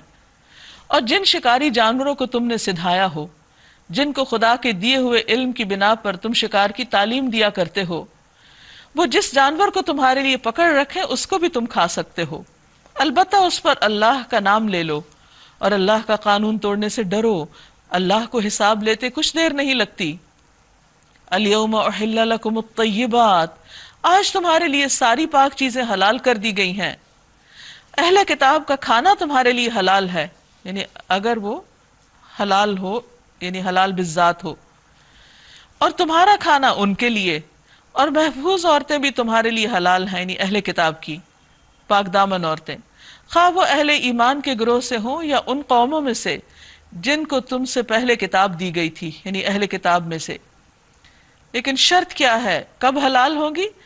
تم ان کے مہر ادا کر کے نکاح میں ان کے محافظ بنو، نہ یہ کہ آزاد شہوت رانی کرنے لگو یا چوری چھپے دوستیاں کرو، آشنائیاں کرو. یہ چیز حرام ہے، یہ چیز ناپسندیدہ ہے. یعنی عورت کوئی بھی ہو، چاہے غلام ہو یا آزاد ہو یا اہل کتاب میں سے ہو، تو مردوں کو حکم یہ دیا گیا ہے کہ وہ ان سے صرف اس صورت میں تعلق رکھیں جب ان کو ان کا حق دیں، ان کا مہر دیں، باقاعدہ طریقے سے نکاح کریں اور معروف طریقے سے اعلان کر کے نکاح کریں، چوری چھپے نہیں. کیونکہ چوری چھپے نکاح کرنے سے اور غلط طریقوں سے تعلق رکھنے سے عورت کے حقوق پر زد پڑتی ہے، اس کو نقصان پہنچتا ہے، اس کی عزت کو، انسانوں کے نسب کو، اور بے شمار اس سے خرابیاں جنم لیتی ہیں. معاشرے کے اندر ایک انارکی پھیلتی ہے، انریسٹ پیدا ہوتا ہے. وَمَن يَكْفُرْ بِالْإِيمَانِ فَقَدْ حَبِطَ عَمَلُهُ، اور جو کسی نے ایمان کی روش پہ چلنے سے انکار کیا تو اس کے سارے اعمال ضائع ہو جائیں گے. وَهُوَ فِي الْآخِرَةِ مِنَ الْخَاسِرِينَ، اور وہ آخرت میں نقصان اٹھانے والوں میں سے ہوگا. اب یہاں مزید اہل ایمان کو کچھ ہدایات دی جا رہی ہیں جن میں خاص طور پر طہارت کے مسائل ہیں. یا ایہا الذین آمنوا، اے لوگو جو ایمان لائے ہو، اذا قمتم الی الصلاة فاغسلوا وجوہکم وایدیکم الی المرافق، جب تم نماز کے لیے کھڑے ہو تو اپنے چہروں اور ہاتھوں کو کوہنیوں تک دھو لو، یعنی چہرے دھو لو اور ہاتھ کوہنیوں تک دھو لو. وامسحوا برؤوسکم، اور اپنے سروں کا مسح کر لیا کرو. وارجلکم، اور اپنے پاؤں کو بھی دھو لو. الی الکعبین، ٹخنوں تک، ٹخنوں سمیت. پیچھے کھانے میں حلال اور پاک کی بات ہوئی، پھر نکاح میں حلال پاک کی بات ہوئی، اور اب جسمانی طہارت اور صفائی ستھرائی کی بات ہو رہی. گویا طہارت ایمان کا ایک بہت بڑا حصہ ہے. مومن کو ظاہری، باطنی، اپنی معاشرتی زندگی میں، اپنی عبادات میں، ہر جگہ صفائی، طہارت، پاکیزگی کا اہتمام کرنے کا حکم دیا گیا ہے. یہ اس دین کی پہچان ہے. وَإِن كُنتُمْ جُنُبًا فَاطَّهَّرُوا، اور اگر تم حالت جنابت میں ہو تو بھی پاکیزگی حاصل کرو، یعنی غسل کرنا واجب ہے. آیت کا پہلا حصہ وضو کے بارے میں ہے اور یہ حصہ غسل کے بارے میں. لیکن اگر کوئی مجبوری ہو، وَإِن كُنتُمْ مَرْضَىٰ، اگر تم بیمار ہو، او علی سفر، یا مسافر ہو، او جاء احد منکم من الغائط او لامستم النساء فلم تجدوا ماء، اگر تم میں سے کوئی شخص بیمار ہو یا سفر کی حالت میں ہو، یا تم میں سے کوئی شخص رفع حاجت کر کے آئے، یا تم نے عورتوں کو ہاتھ لگایا ہو اور پانی نہ ملے تو پاک مٹی سے کام لو، یعنی تیمم کرو. بس اس پر ہاتھ مار کر اپنے منہ اور ہاتھوں پر پھیر لیا کرو. تو تین چیزیں ہو گئی، غسل، وضو اور تیمم. اور یہ تینوں چیزیں انسان کی پاکیزگی کے لیے ضروری ہیں. اس موقع کی مناسبت سے جو بھی کرنے کا حکم دیا گیا ہو. کچھ مواقع پر وضو کافی ہوتا ہے، کچھ مواقع پر غسل ضروری ہوتا ہے، اور اگر انسان بیمار ہو یا پانی نہ ملے تو پھر غسل اور وضو دونوں کو تیمم کا فائد کرتا ہے. اور تیمم میں کیا ہے کہ مٹی سے پاکیزگی حاصل کرو. اور یہ اللہ تعالیٰ نے بندوں کو سہولت دی ہے. ما یرید اللہ لیجعل علیکم من حرج، اللہ تم پر زندگی کو تنگ نہیں کرنا چاہتا، یعنی تمہیں مشکل میں نہیں ڈالنا چاہتا کہ اگر تمہارے پاس پانی نہیں تو بھی تم کہیں سے تلاش کرو، یا یہ کہ تم بیمار ہو تو پھر بھی تمہیں نہانا ہوگا ضروری، یا وضو ضروری کرنا ہوگا چاہے تمہاری جان کو خطرہ لاحق ہو. ایسا نہیں ہے. اسلام میں ایسی شدت پسندی نہیں اور نہ ہی ایسے ظلم کا حکم دیا گیا ہے، بلکہ بندوں کو رخصت دی گئی. اور یہ رخصت ہم دیکھتے ہیں کہ ہر جگہ پر ہے. مثلا حرام کھانے کی تفصیل بتانے کے بعد جب اس سے روکا گیا تو مجبوری کی حالت میں اس کے بھی چند لقموں کی اجازت دے دی گئی.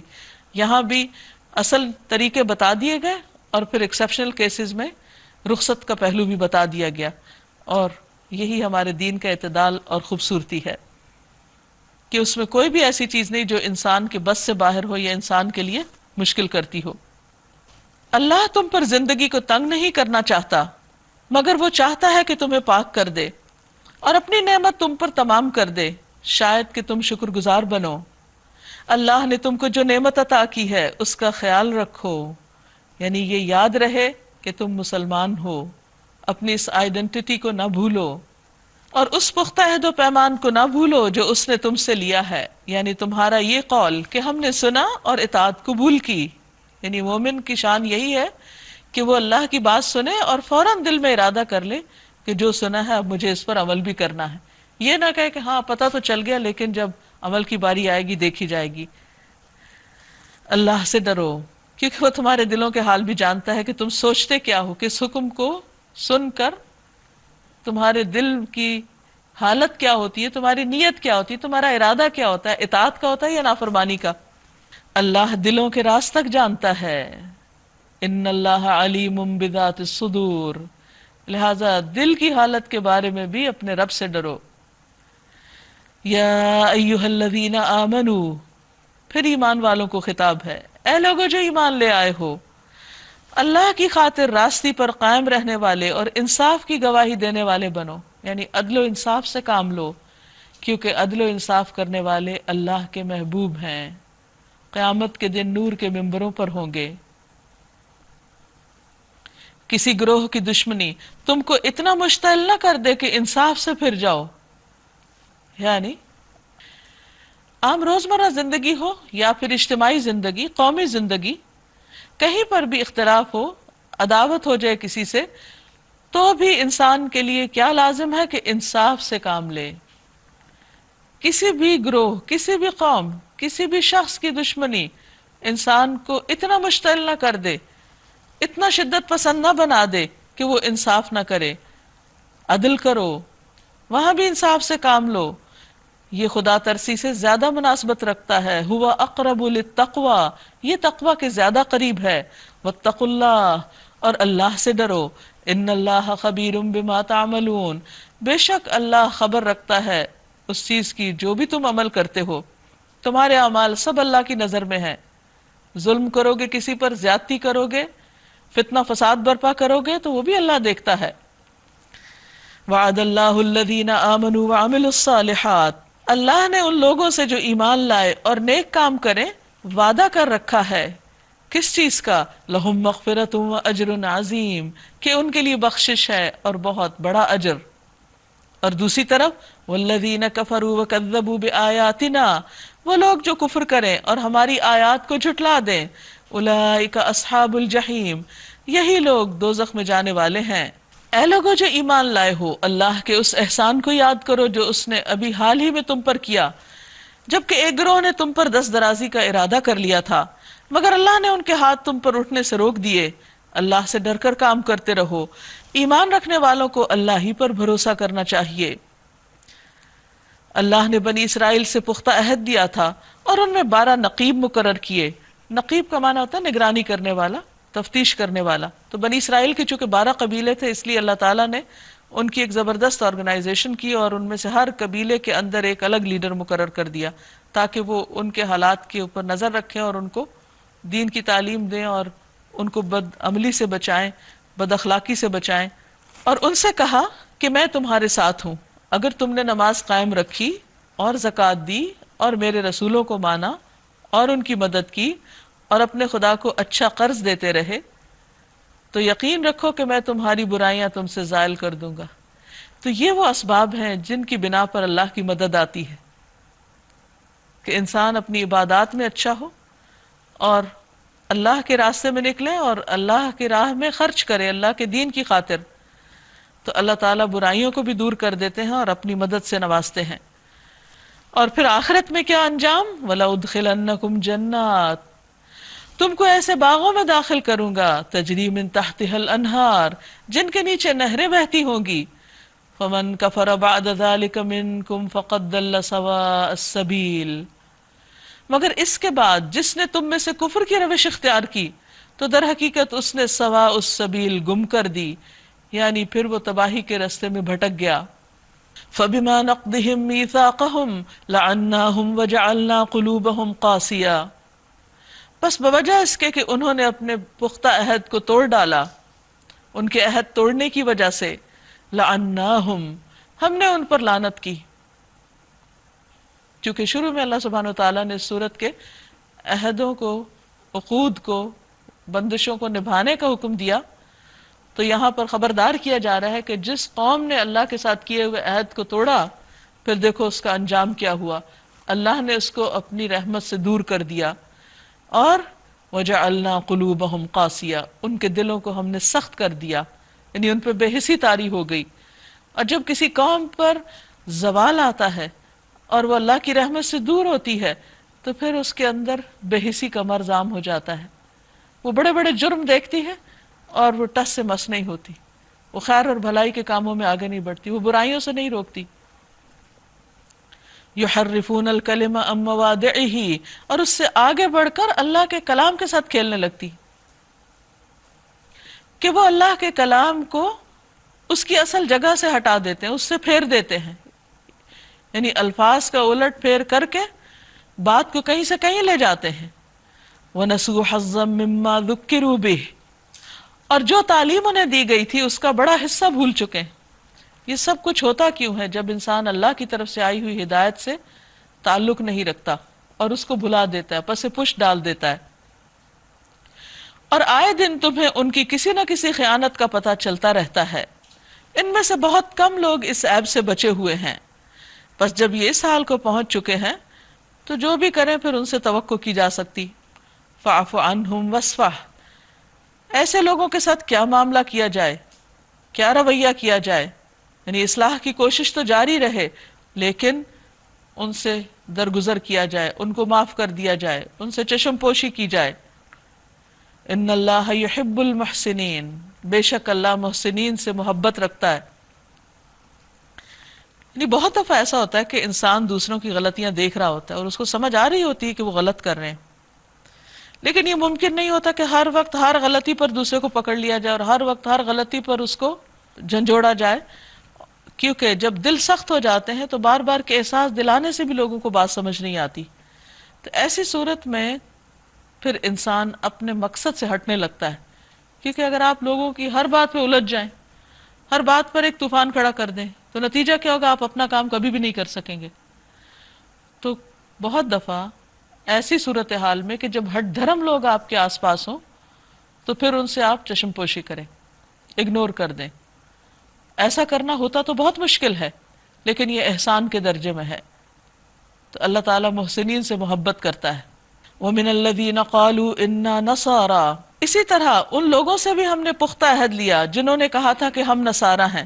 نصارہ وہ ہیں جنہوں نے عیسیٰ علیہ السلام کی پکار پر کہ من انصاری الی اللہ، تو انہوں نے کہا کہ ہم مددگار ہیں، تو اس پر ان کا نام نصارہ پڑ گیا۔ یا یہ کہا جاتا ہے کہ ناصرہ سے ہے یہ لفظ، جو مسیح علیہ السلام کا وطن تھا، اس کی طرف ان کی نسبت ہے۔ تو ان لوگوں سے بھی ہم نے پختہ عہد لیا تھا، مگر ان کو بھی جو سبق یاد کرایا گیا اس کا بڑا حصہ انہوں نے بھلا دیا، فراموش کر دیا۔ فَنَسُوا حَظًّا مِّمَّا ذُكِّرُوا بِهِ، نتیجہ کیا ہوا؟ یعنی اس قوم نے جب عہد شکنی کی تو انجام کیا ہوا؟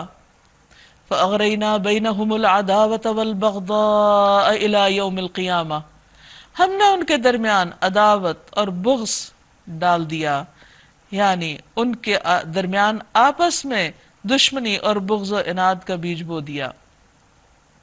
یہ سزا ہوتی ہے اس قوم کی جو اللہ کے ساتھ کیے ہوئے عہد کو توڑتی ہے۔ اور ضرور ایک وقت آئے گا جب اللہ انہیں بتائے گا کہ وہ دنیا میں کیا کرتے رہے، کیا بناتے رہے، یعنی قیامت کے دن اللہ کے حضور حاضر ہو کر بھی ان کو جواب دہی کرنا ہوگی۔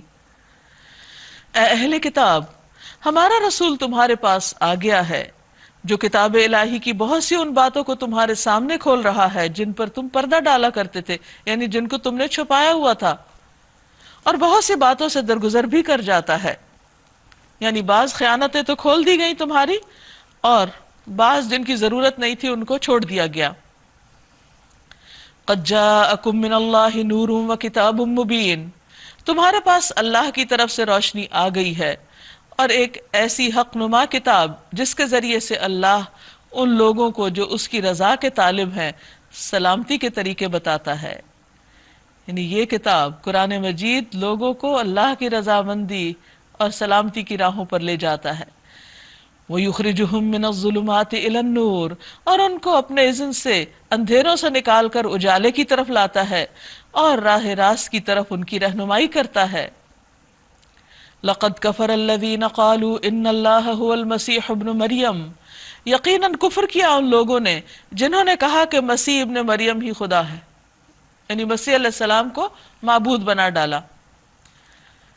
قل فمن يملك من الله شيئا ان اراد ان يهلك المسيح ابن مريم وامه ومن في الارض جميعا،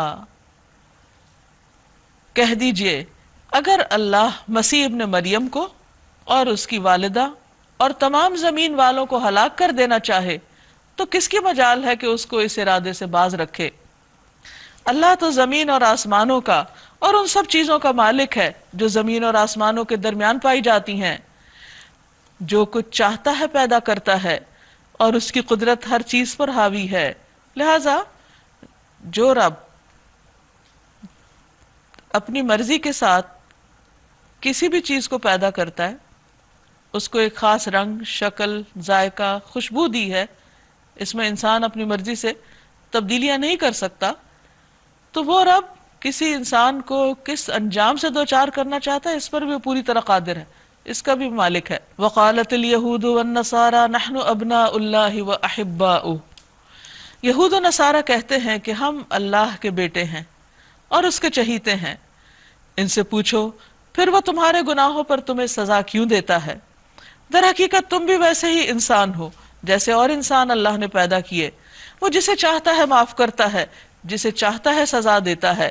وَلِلَّهِ مُلْكُ السَّمَاوَاتِ وَالْأَرْضِ وَمَا بَيْنَهُمَا وَإِلَيْهِ الْمَصِيرُ، زمین و آسمان اور ان کی ساری موجودات اسی کے ملک ہیں اور اسی کی طرف سب کو واپس جانا ہے۔ اے اہل کتاب، ہمارا یہ رسول ایسے وقت تمہارے پاس آیا ہے اور دین کی واضح تعلیم تمہیں دے رہا ہے جب رسولوں کی آمد کا سلسلہ ایک مدت سے بند تھا، تاکہ تم یہ نہ کہہ سکو کہ ہمارے پاس کوئی بشارت دینے والا اور ڈرانے والا نہیں آیا۔ سو دیکھو اب وہ بشارت دینے والا اور ڈرانے والا آ گیا ہے اور اللہ ہر چیز پر قادر ہے۔ یاد کرو جب موسیٰ علیہ السلام نے اپنی قوم سے کہا تھا، اے میری قوم کے لوگو، اللہ کی اس نعمت کا خیال کرو جو اس نے تمہیں عطا کی تھی۔ اس نے تم میں نبی پیدا کیے، تم کو فرما روا بنایا، تم کو وہ کچھ دیا جو دنیا میں کسی کو نہیں دیا۔ اے برادران قوم، اس مقدس سرزمین میں داخل ہو جاؤ جو اللہ نے تمہارے لیے لکھ دی ہے۔ یعنی موسیٰ علیہ السلام جب بنی اسرائیل کو مصر سے نکال کر صحرائے سینا میں لائے تو اس وقت عمالقہ کا زوال شروع ہو چکا تھا، تو اللہ تعالیٰ نے حکم دیا کہ تم بس ایک سٹیپ اور اٹھاؤ اور اپنے ملک داخل ہو جاؤ اور امن سے جا کر رہو۔ لیکن انہوں نے کیا کہا؟ انہوں نے کہا ہمارے لیے تو بہت مشکل بات ہے، تفصیل آگے آ رہی ہے۔ فرمایا پیچھے نہ ہٹو ورنہ ناکام و نامراد پلٹو گے۔ انہوں نے جواب دیا، اے موسیٰ، وہاں تو بڑے زبردست لوگ رہتے ہیں، ہم ہرگز وہاں نہ جائیں گے۔ ملک ان کا اپنا ہے لیکن دشمنوں سے ڈر گئے، جب تک وہ وہاں سے نہ نکل جائیں۔ ہاں اگر وہ نکل گئے تو ہم داخل ہونے کے لیے تیار ہیں۔ پھر آپ کا کیا کمال ہے؟ اصل بات تو یہ کہ اللہ کی اطاعت کرو، جو کرنے کو کہہ رہا ہے وہ کر جاؤ۔ ان ڈرنے والوں میں دو شخص ایسے بھی تھے جن کو اللہ نے اپنی نعمت سے نوازا تھا۔ انہوں نے کہا کہ ان جباروں کے مقابلے میں دروازے کے اندر گھس جاؤ، جب تم اندر پہنچ جاؤ گے تو تم ہی غالب رہو گے۔ انہوں نے ایک طریقہ بتا دیا جو اللہ نے اپنی حکمت سے ان پر القاء کیا۔ اللہ پر بھروسہ رکھو اگر تم مومن ہو، وہ ان کو انکریج کر رہے ہیں۔ اور ایمان کا یہ تقاضا ہے کہ وتواصوا بالحق وتواصوا بالصبر کیا جائے۔ اگر ایک شخص کسی کام کو نہیں کر پاتا تو اس کو کرنے کی ہمت افزائی کی جائے اور اس کو کرج دلائی جائے اور سپورٹ کیا جائے۔ تو وہ اللہ سے ڈرنے والے دو بندے ایسے تھے جو یہ کر رہے تھے، مگر بنی اسرائیل اپنی بزدلی کی وجہ سے مان کے نہیں دے رہے تھے۔ لیکن انہوں نے پھر یہی کہا، اے موسیٰ، ہم تو وہاں کبھی نہ جائیں گے۔ اب دیکھیں صریحاً اللہ اور اس کے رسول کی نافرمانی ہو رہی ہے۔ جب تک وہ وہاں موجود ہے ہم نہ جائیں گے، بس تم اور تمہارا رب دونوں جاؤ اور لڑو، ہم یہاں بیٹھے ہیں۔ ابھی ہٹ درمی کی انتہا ہے۔ اس پر موسیٰ علیہ السلام نے کہا، اے میرے رب انی لا املک الا نفسی و اخی، اللہ میرے اختیار میں کچھ نہیں مگر میں خود یا میرا بھائی، پس تو ہمیں ان نافرمان لوگوں سے الگ کر دے۔ اللہ نے جواب دیا، اچھا تو وہ ملک 40 سال تک ان پہ حرام ہے۔ یہ نافرمانی کی سزا ان کو ملی۔ اب مصر سے بھی نکل چکے تھے اور اپنا ملک بھی، اس کا دروازہ بھی بند، لہٰذا اب ان کے لیے اور کچھ نہ تھا سوائے اس کے کہ وہ صحرا میں زندگی بسر کریں۔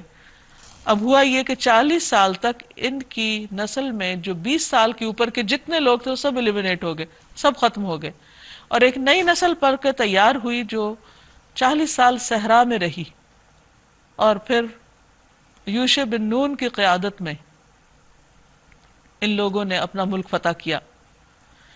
وہ ملک 40 سال تک ان پہ حرام ہے، یہ زمین میں مارے مارے پھریں گے۔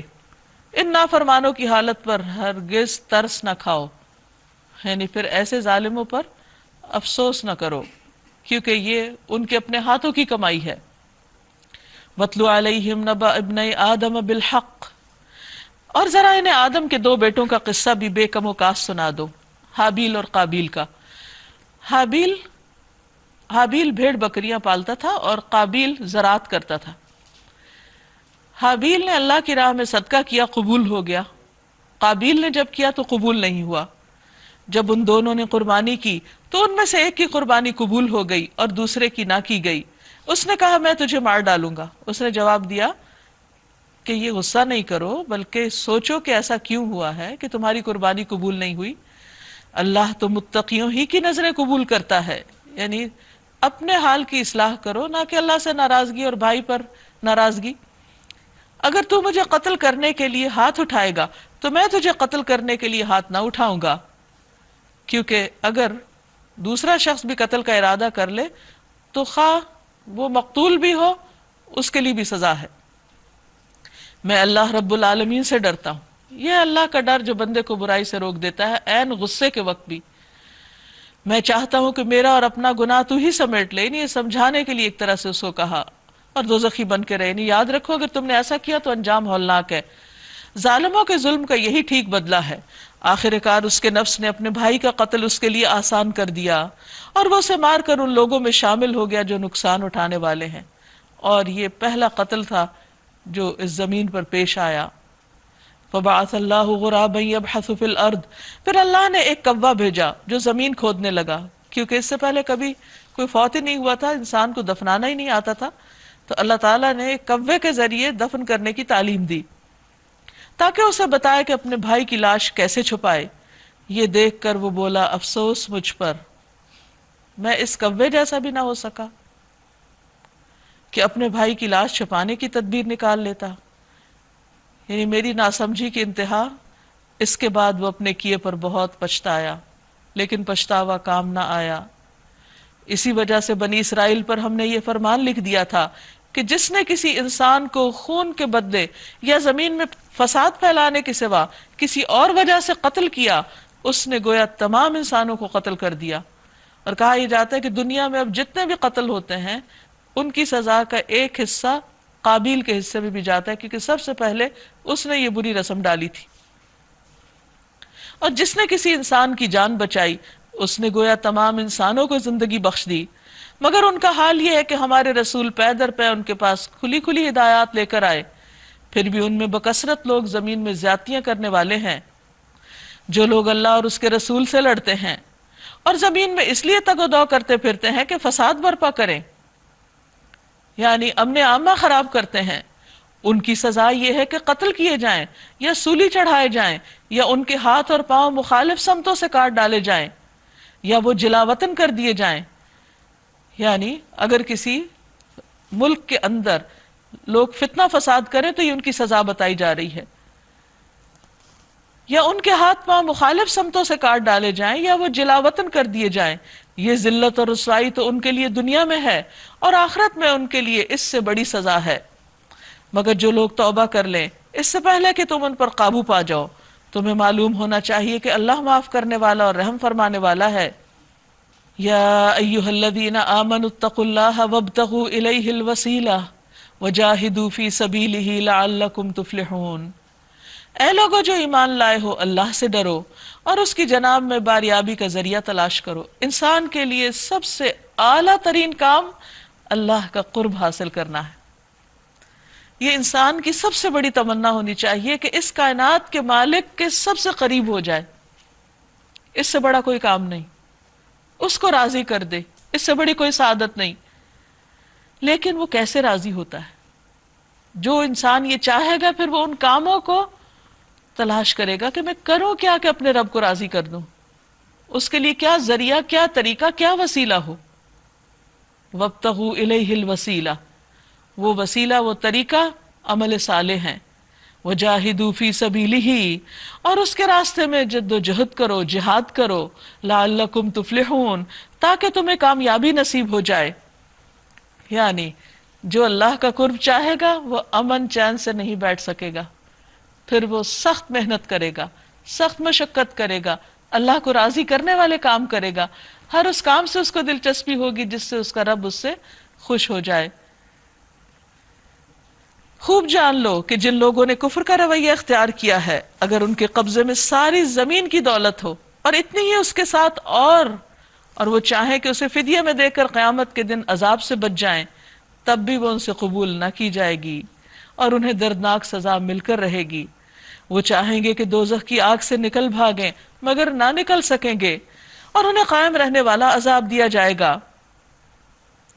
والسارق والسارقہ، اور چور خواہ مرد ہو یا عورت، فاقطعوا ایدیہما، ان دونوں کے ہاتھ کاٹ ڈالو، جزاء بما کسبا، یہ بدلہ ہے اس کمائی کا جو انہوں نے کی، نکالا من اللہ، اللہ کی طرف سے عبرتناک سزا، واللہ عزیز حکیم، اور اللہ زبردست ہے، حکمت والا ہے۔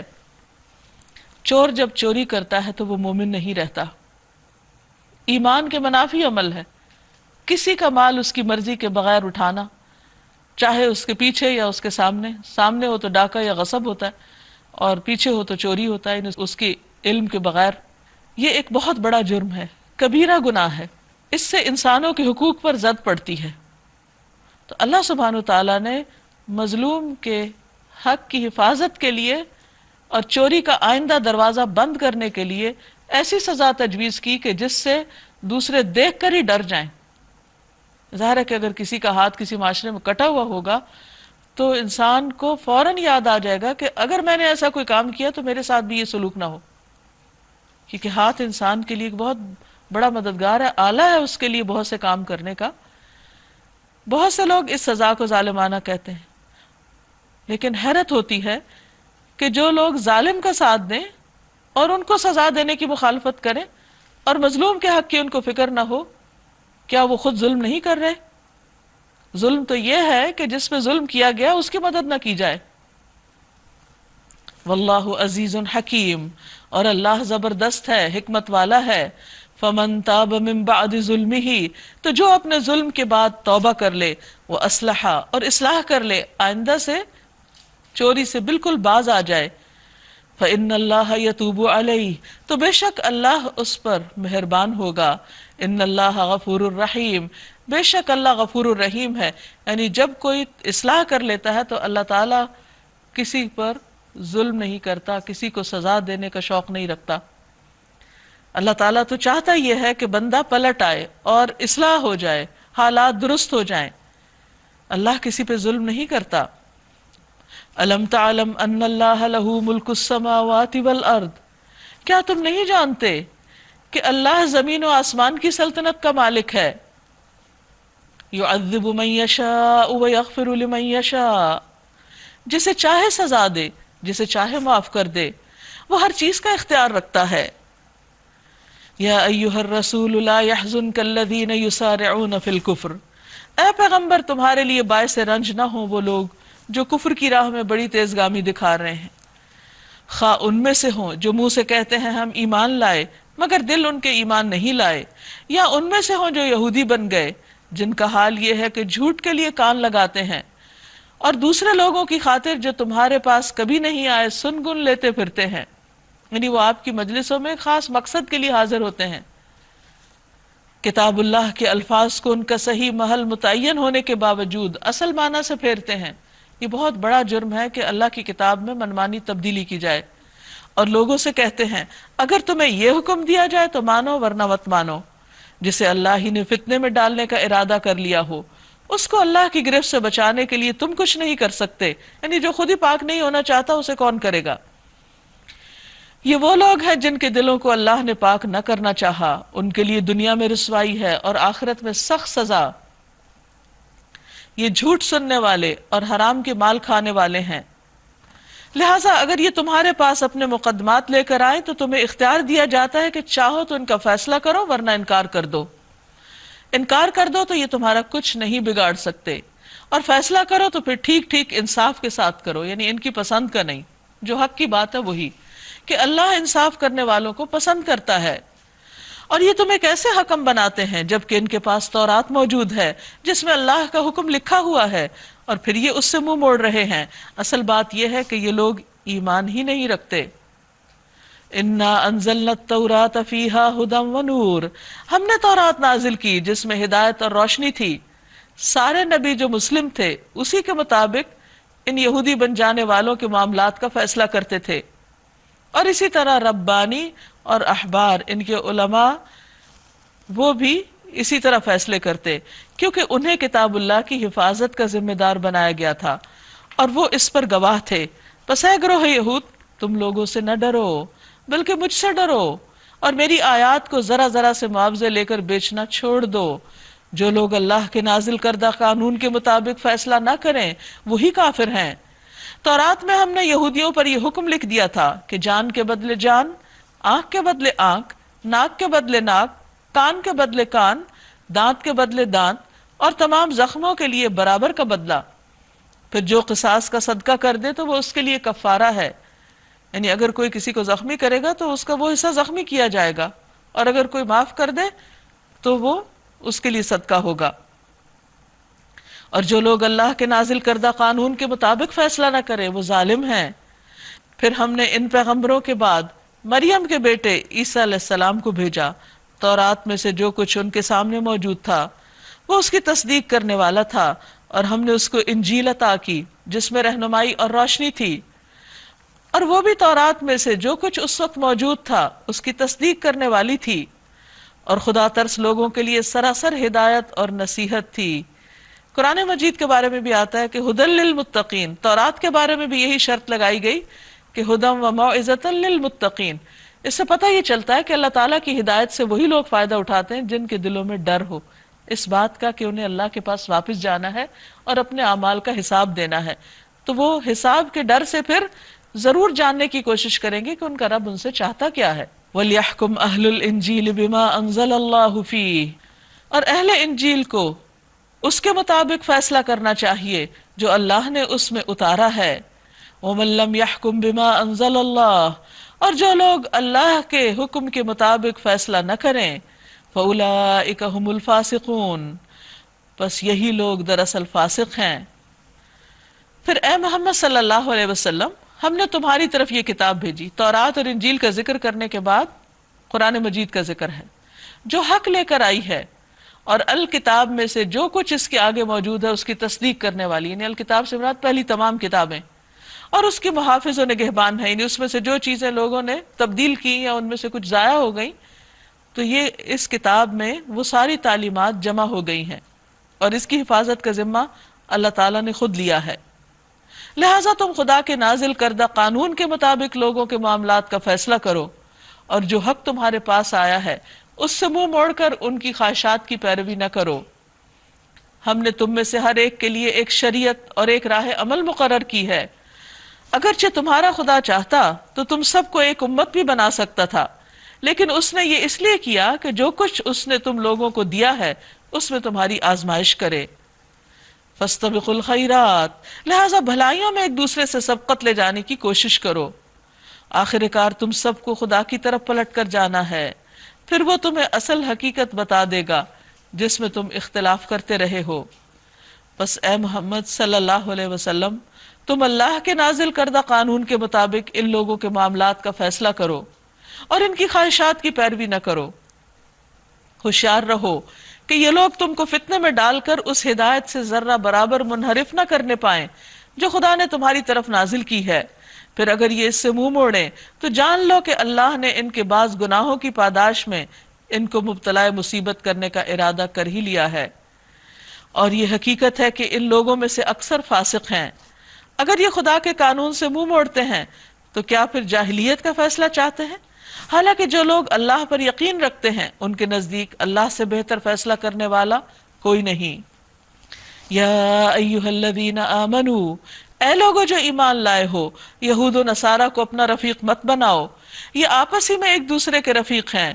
اگر تم میں سے کوئی ان کو اپنا رفیق بناتا ہے تو اس کا شمار بھی پھر انہی میں ہے۔ یقیناً اللہ ظالموں کو اپنی رہنمائی سے محروم کر دیتا ہے۔ تم دیکھتے ہو کہ جن کے دلوں میں نفاق کی بیماری ہے، یعنی جو منافق ہیں، وہ انہی میں دوڑ دھوپ کرتے پھرتے ہیں، کہتے ہیں ہمیں ڈر لگتا ہے کہ ہم کسی مصیبت کے چکر میں نہ پھنس جائیں، مگر بعید نہیں کہ اللہ جب تمہیں فتح عطا کرے گا، فیصلہ کن فتح بخشے گا، یا اپنی طرف سے کوئی اور بات ظاہر کرے گا، تو یہ لوگ اپنے اس نفاق پر جسے یہ دلوں میں چھپائے ہوئے ہیں نادم ہوں گے۔ اور اس وقت اہل ایمان کہیں گے، کیا یہ وہی لوگ ہیں جو اللہ کے نام سے کڑی کڑی قسمیں کھا کر یقین دلاتے تھے کہ ہم تمہارے ساتھ ہیں، ان کے سب اعمال ضائع ہو گئے اور آخر کار یہ ناکام و نامراد ہو کر رہے۔ یا ایہا الذین آمنو، اے لوگو جو ایمان لائے ہو، اگر تم میں سے کوئی اپنے دین سے پھرتا ہے تو پھر جائے، اللہ اور بہت سے ایسے لوگ پیدا کر دے گا جو اللہ کو محبوب ہوں گے، اللہ ان کو محبوب ہوگا، جو مومنوں پر نرم اور کفار پر سخت ہوں گے، جو اللہ کی راہ میں جد و جہد کریں گے اور کسی ملامت کرنے والے کی ملامت سے نہ ڈریں گے۔ یہ اللہ کا فضل ہے، جسے چاہتا ہے عطا کرتا ہے، اللہ وسیع ذرائع کا مالک ہے اور سب کچھ جانتا ہے۔ انما ولیکم اللہ ورسولہ والذین آمنوا الذین یقیمون الصلاۃ ویؤتون الزکاۃ وہم راکعون۔ تمہارے رفیق، تمہارے دوست تو در حقیقت صرف اللہ اور اس کا رسول اور وہ اہل ایمان ہیں جو نماز قائم کرتے ہیں، زکوٰۃ دیتے ہیں اور اللہ کے آگے جھکنے والے ہیں، اور جو اللہ اور اس کے رسول اور اہل ایمان کو اپنا رفیق بنا لے اسے معلوم ہو کہ اللہ کی جماعت ہی غالب رہنے والی ہے۔ اے لوگو جو ایمان لائے ہو، تم سے پہلے اہل کتاب میں سے جن لوگوں نے تمہارے دین کو مذاق اور تفریح کا سامان بنا لیا ہے، انہیں اور دوسرے کافروں کو اپنا دوست اور رفیق نہ بناؤ، یعنی دین کا مذاق اڑانے والوں کو اپنا دوست مت بناؤ۔ اللہ سے ڈرو اگر تم مومن ہو۔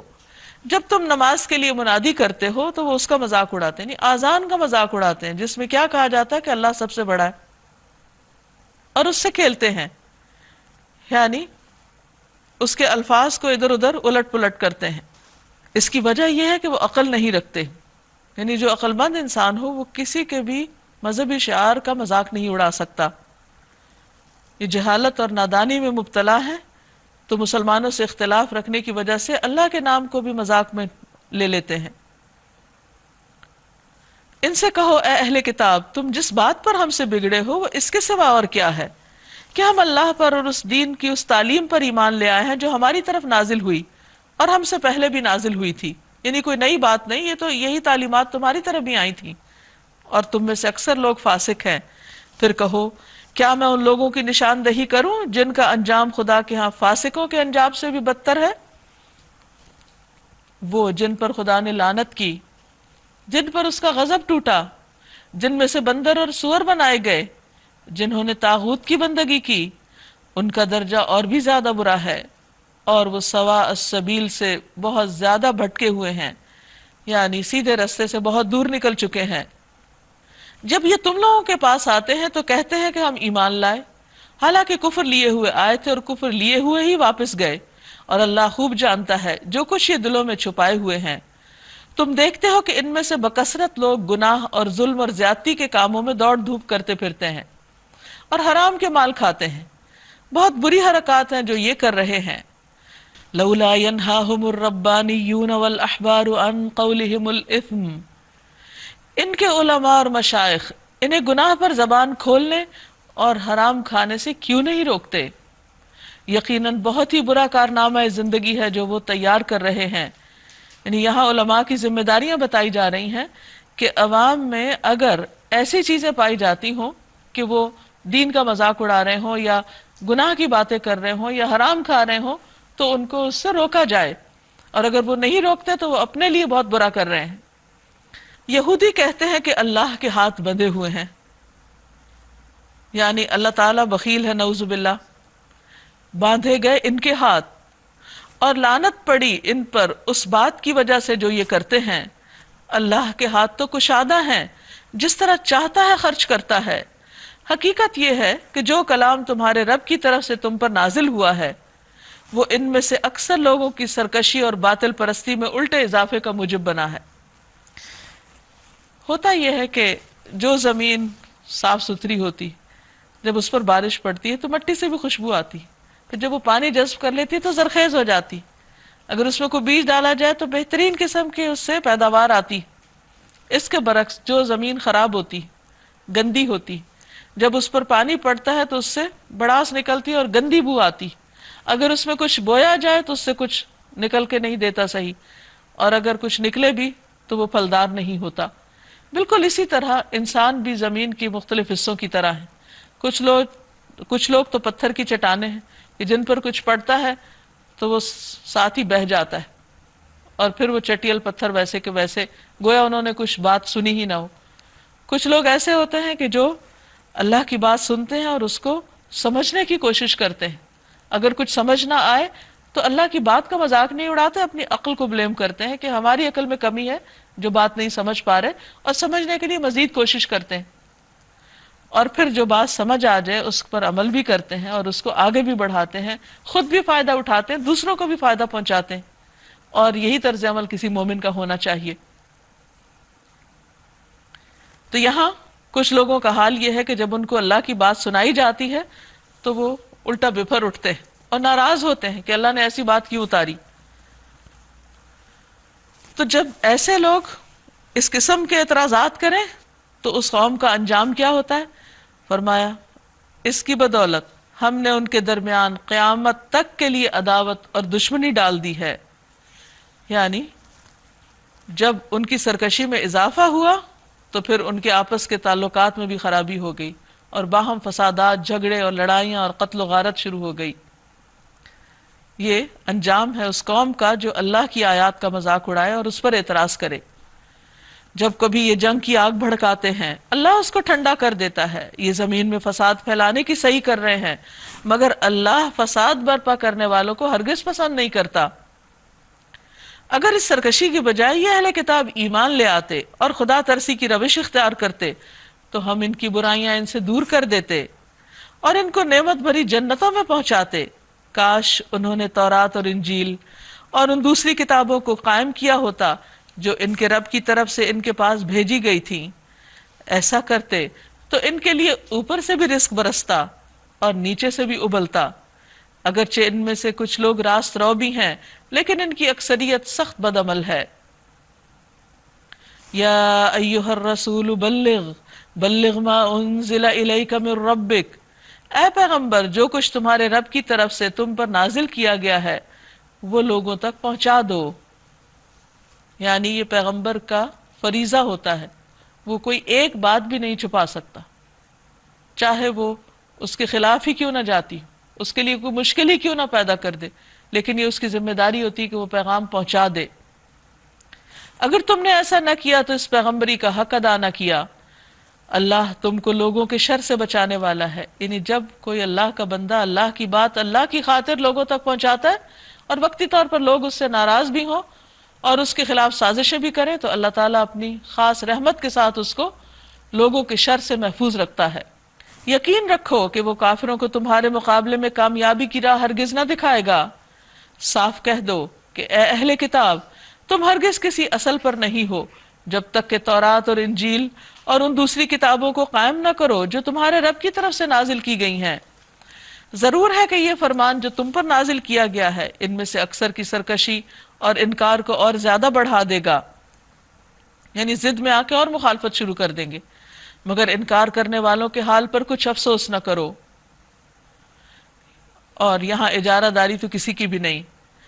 ان الذین آمنوا والذین ہادوا والصابئون والنصارى من آمن باللہ والیوم الآخر وعمل صالحا فلا خوف علیہم ولا هم یحزنون۔ مسلمان ہو یا یہودی، صابی ہو یا عیسائی، جو بھی اللہ اور روز آخر پر ایمان لائے گا اور نیک عمل کرے گا، بے شک اس کے لیے نہ کسی خوف کا مقام ہے نہ رنج کا، یعنی اصل چیز ہے اللہ کی اطاعت۔ ہم نے بنی اسرائیل سے پختہ عہد لیا اور ان کی طرف بہت سے رسول بھیجے، مگر جب کبھی ان کے پاس کوئی رسول ان کی خواہشات نفس کے خلاف کچھ لے کر آیا تو کسی کو انہوں نے جھٹلایا اور کسی کو قتل کر دیا، کیونکہ ان کی ساری توجہ کس پہ تھی؟ اپنی خواہشات کی پیروی پر۔ تو جس نے ان کی مرضی کے خلاف کوئی بات کی اسی کو ختم کر دیا، اور اپنے نزدیک یہ سمجھے کہ کوئی فتنہ رونما نہ ہوگا، یعنی اس کا کوئی نقصان نہیں، یعنی گویا قتل کر کے وہ اپنا رستہ صاف کر رہے ہیں۔ لیکن کیا ہوا؟ اس لیے اندھے اور بہرے بن گئے، پھر اللہ نے انہیں معاف کیا، یعنی اتنی قبیح حرکتوں پر بھی اللہ نے ان سے درگزر کیا، تو ان میں سے اکثر لوگ اور زیادہ اندھے اور بہرے بنتے چلے گئے۔ اللہ ان کی یہ سب حرکات دیکھتا رہا ہے۔ لقد کفر الذین قالوا ان اللہ هو المسیح ابن مریم، یقیناً کفر کیا ان لوگوں نے جنہوں نے کہا کہ اللہ مسیح ابن مریم ہی ہے۔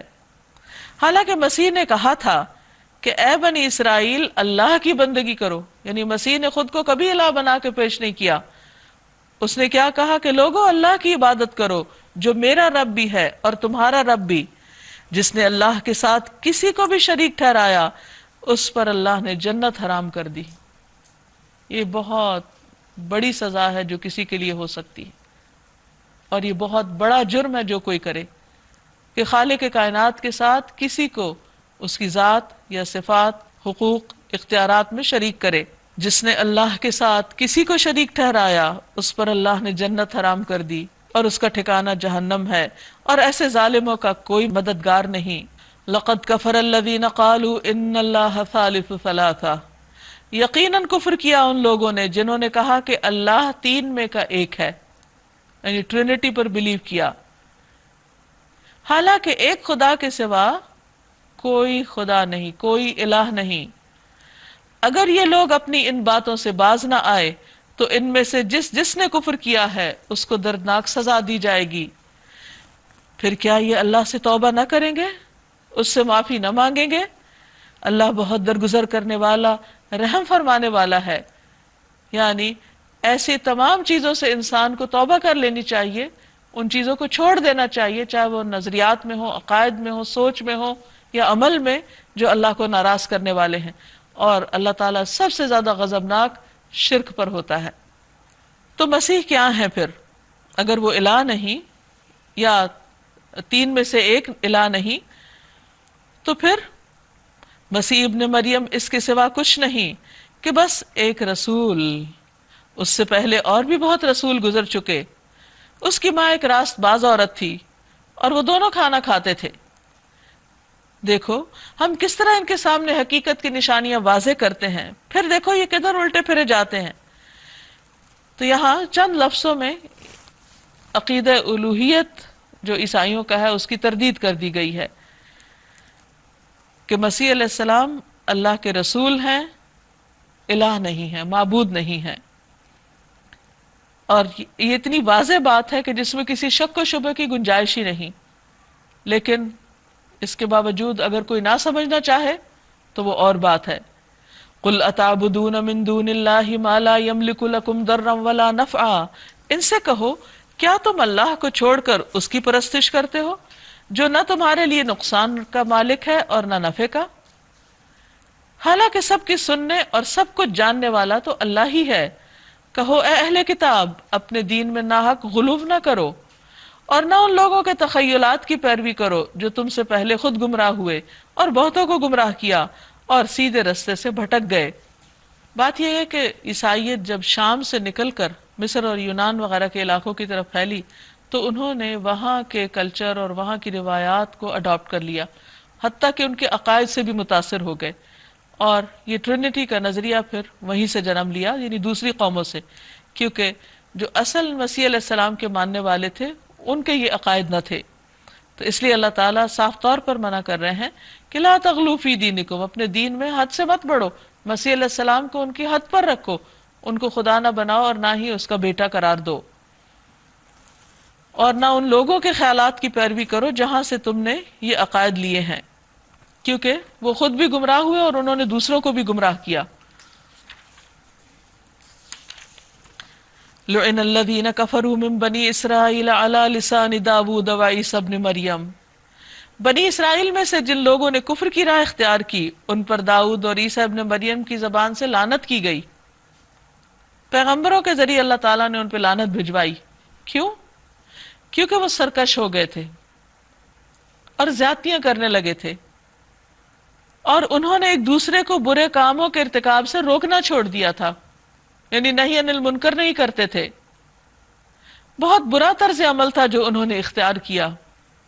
تو اس سے یہ پتہ چلتا ہے کہ جو قوم برائیوں سے روکتی نہیں، برائیوں کے آگے بند نہیں باندھتی، پھر وہ اللہ کی رحمت سے دور ہو جاتی. آج ان میں سے تم بکثرت ایسے لوگ دیکھتے ہو جو اہل ایمان کے مقابلے میں کفار کی حمایت اور رفاقت کرتے ہیں. یقیناً بہت برا انجام ہے جس کی تیاری ان کے نفسوں نے ان کے لیے کی ہے. اللہ ان پر غضبناک ہو گیا ہے اور وہ دائمی عذاب میں مبتلا ہونے والے ہیں. اس لیے کس قدر ضرورت ہے کہ انسان اپنی سوچوں کی اور اپنے نظریات کی اصلاح کرے اور اللہ سے توبہ کر لے۔ اگر فی الواقع یہ لوگ اللہ اور پیغمبر اور اس چیز کے ماننے والے ہوتے جو پیغمبر پر نازل ہوئی تھی تو کبھی اہل ایمان کے مقابلے میں کافروں کو اپنا دوست نہ بناتے۔ وَلَٰكِنَّ كَثِيرًا مِّنْهُمْ فَاسِقُونَ لیکن ان کی اکثریت فاسق ہے۔ لَتَجِدَنَّ أَشَدَّ النَّاسِ عَدَاوَةً لِّلَّذِينَ آمَنُوا الْيَهُودَ وَالَّذِينَ أَشْرَكُوا تم اہل ایمان کی عداوت میں، دشمنی میں سب سے زیادہ سخت یہود اور مشرکین کو پاؤ گے، اور ایمان لانے والوں کے لیے دوستی میں قریب تر ان لوگوں کو پاؤ گے جنہوں نے کہا تھا کہ ہم نصارہ ہیں۔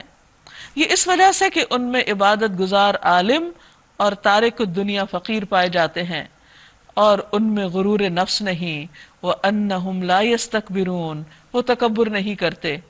تو اللہ تعالیٰ نے جس کی جو خوبی تھی وہ بھی بیان کر دی، اور جس کے اندر جو سختی اور جو غلط چیز ہے اس کو بھی واضح کر دیا۔ بعض اوقات لوگ جب کوئی بات اپنے خلاف سنتے ہیں، مثلا قرآن مجید پڑھتے ہیں یا سنتے ہیں اور وہ سمجھتے ہیں کہ یہ بات ان کے خلاف جا رہی ہے، تو بجائے اس کے کہ وہ اصلاح کریں وہ قرآن کے خلاف ہو جاتے ہیں یا اس کے بتانے والے کے خلاف ہو جاتے ہیں۔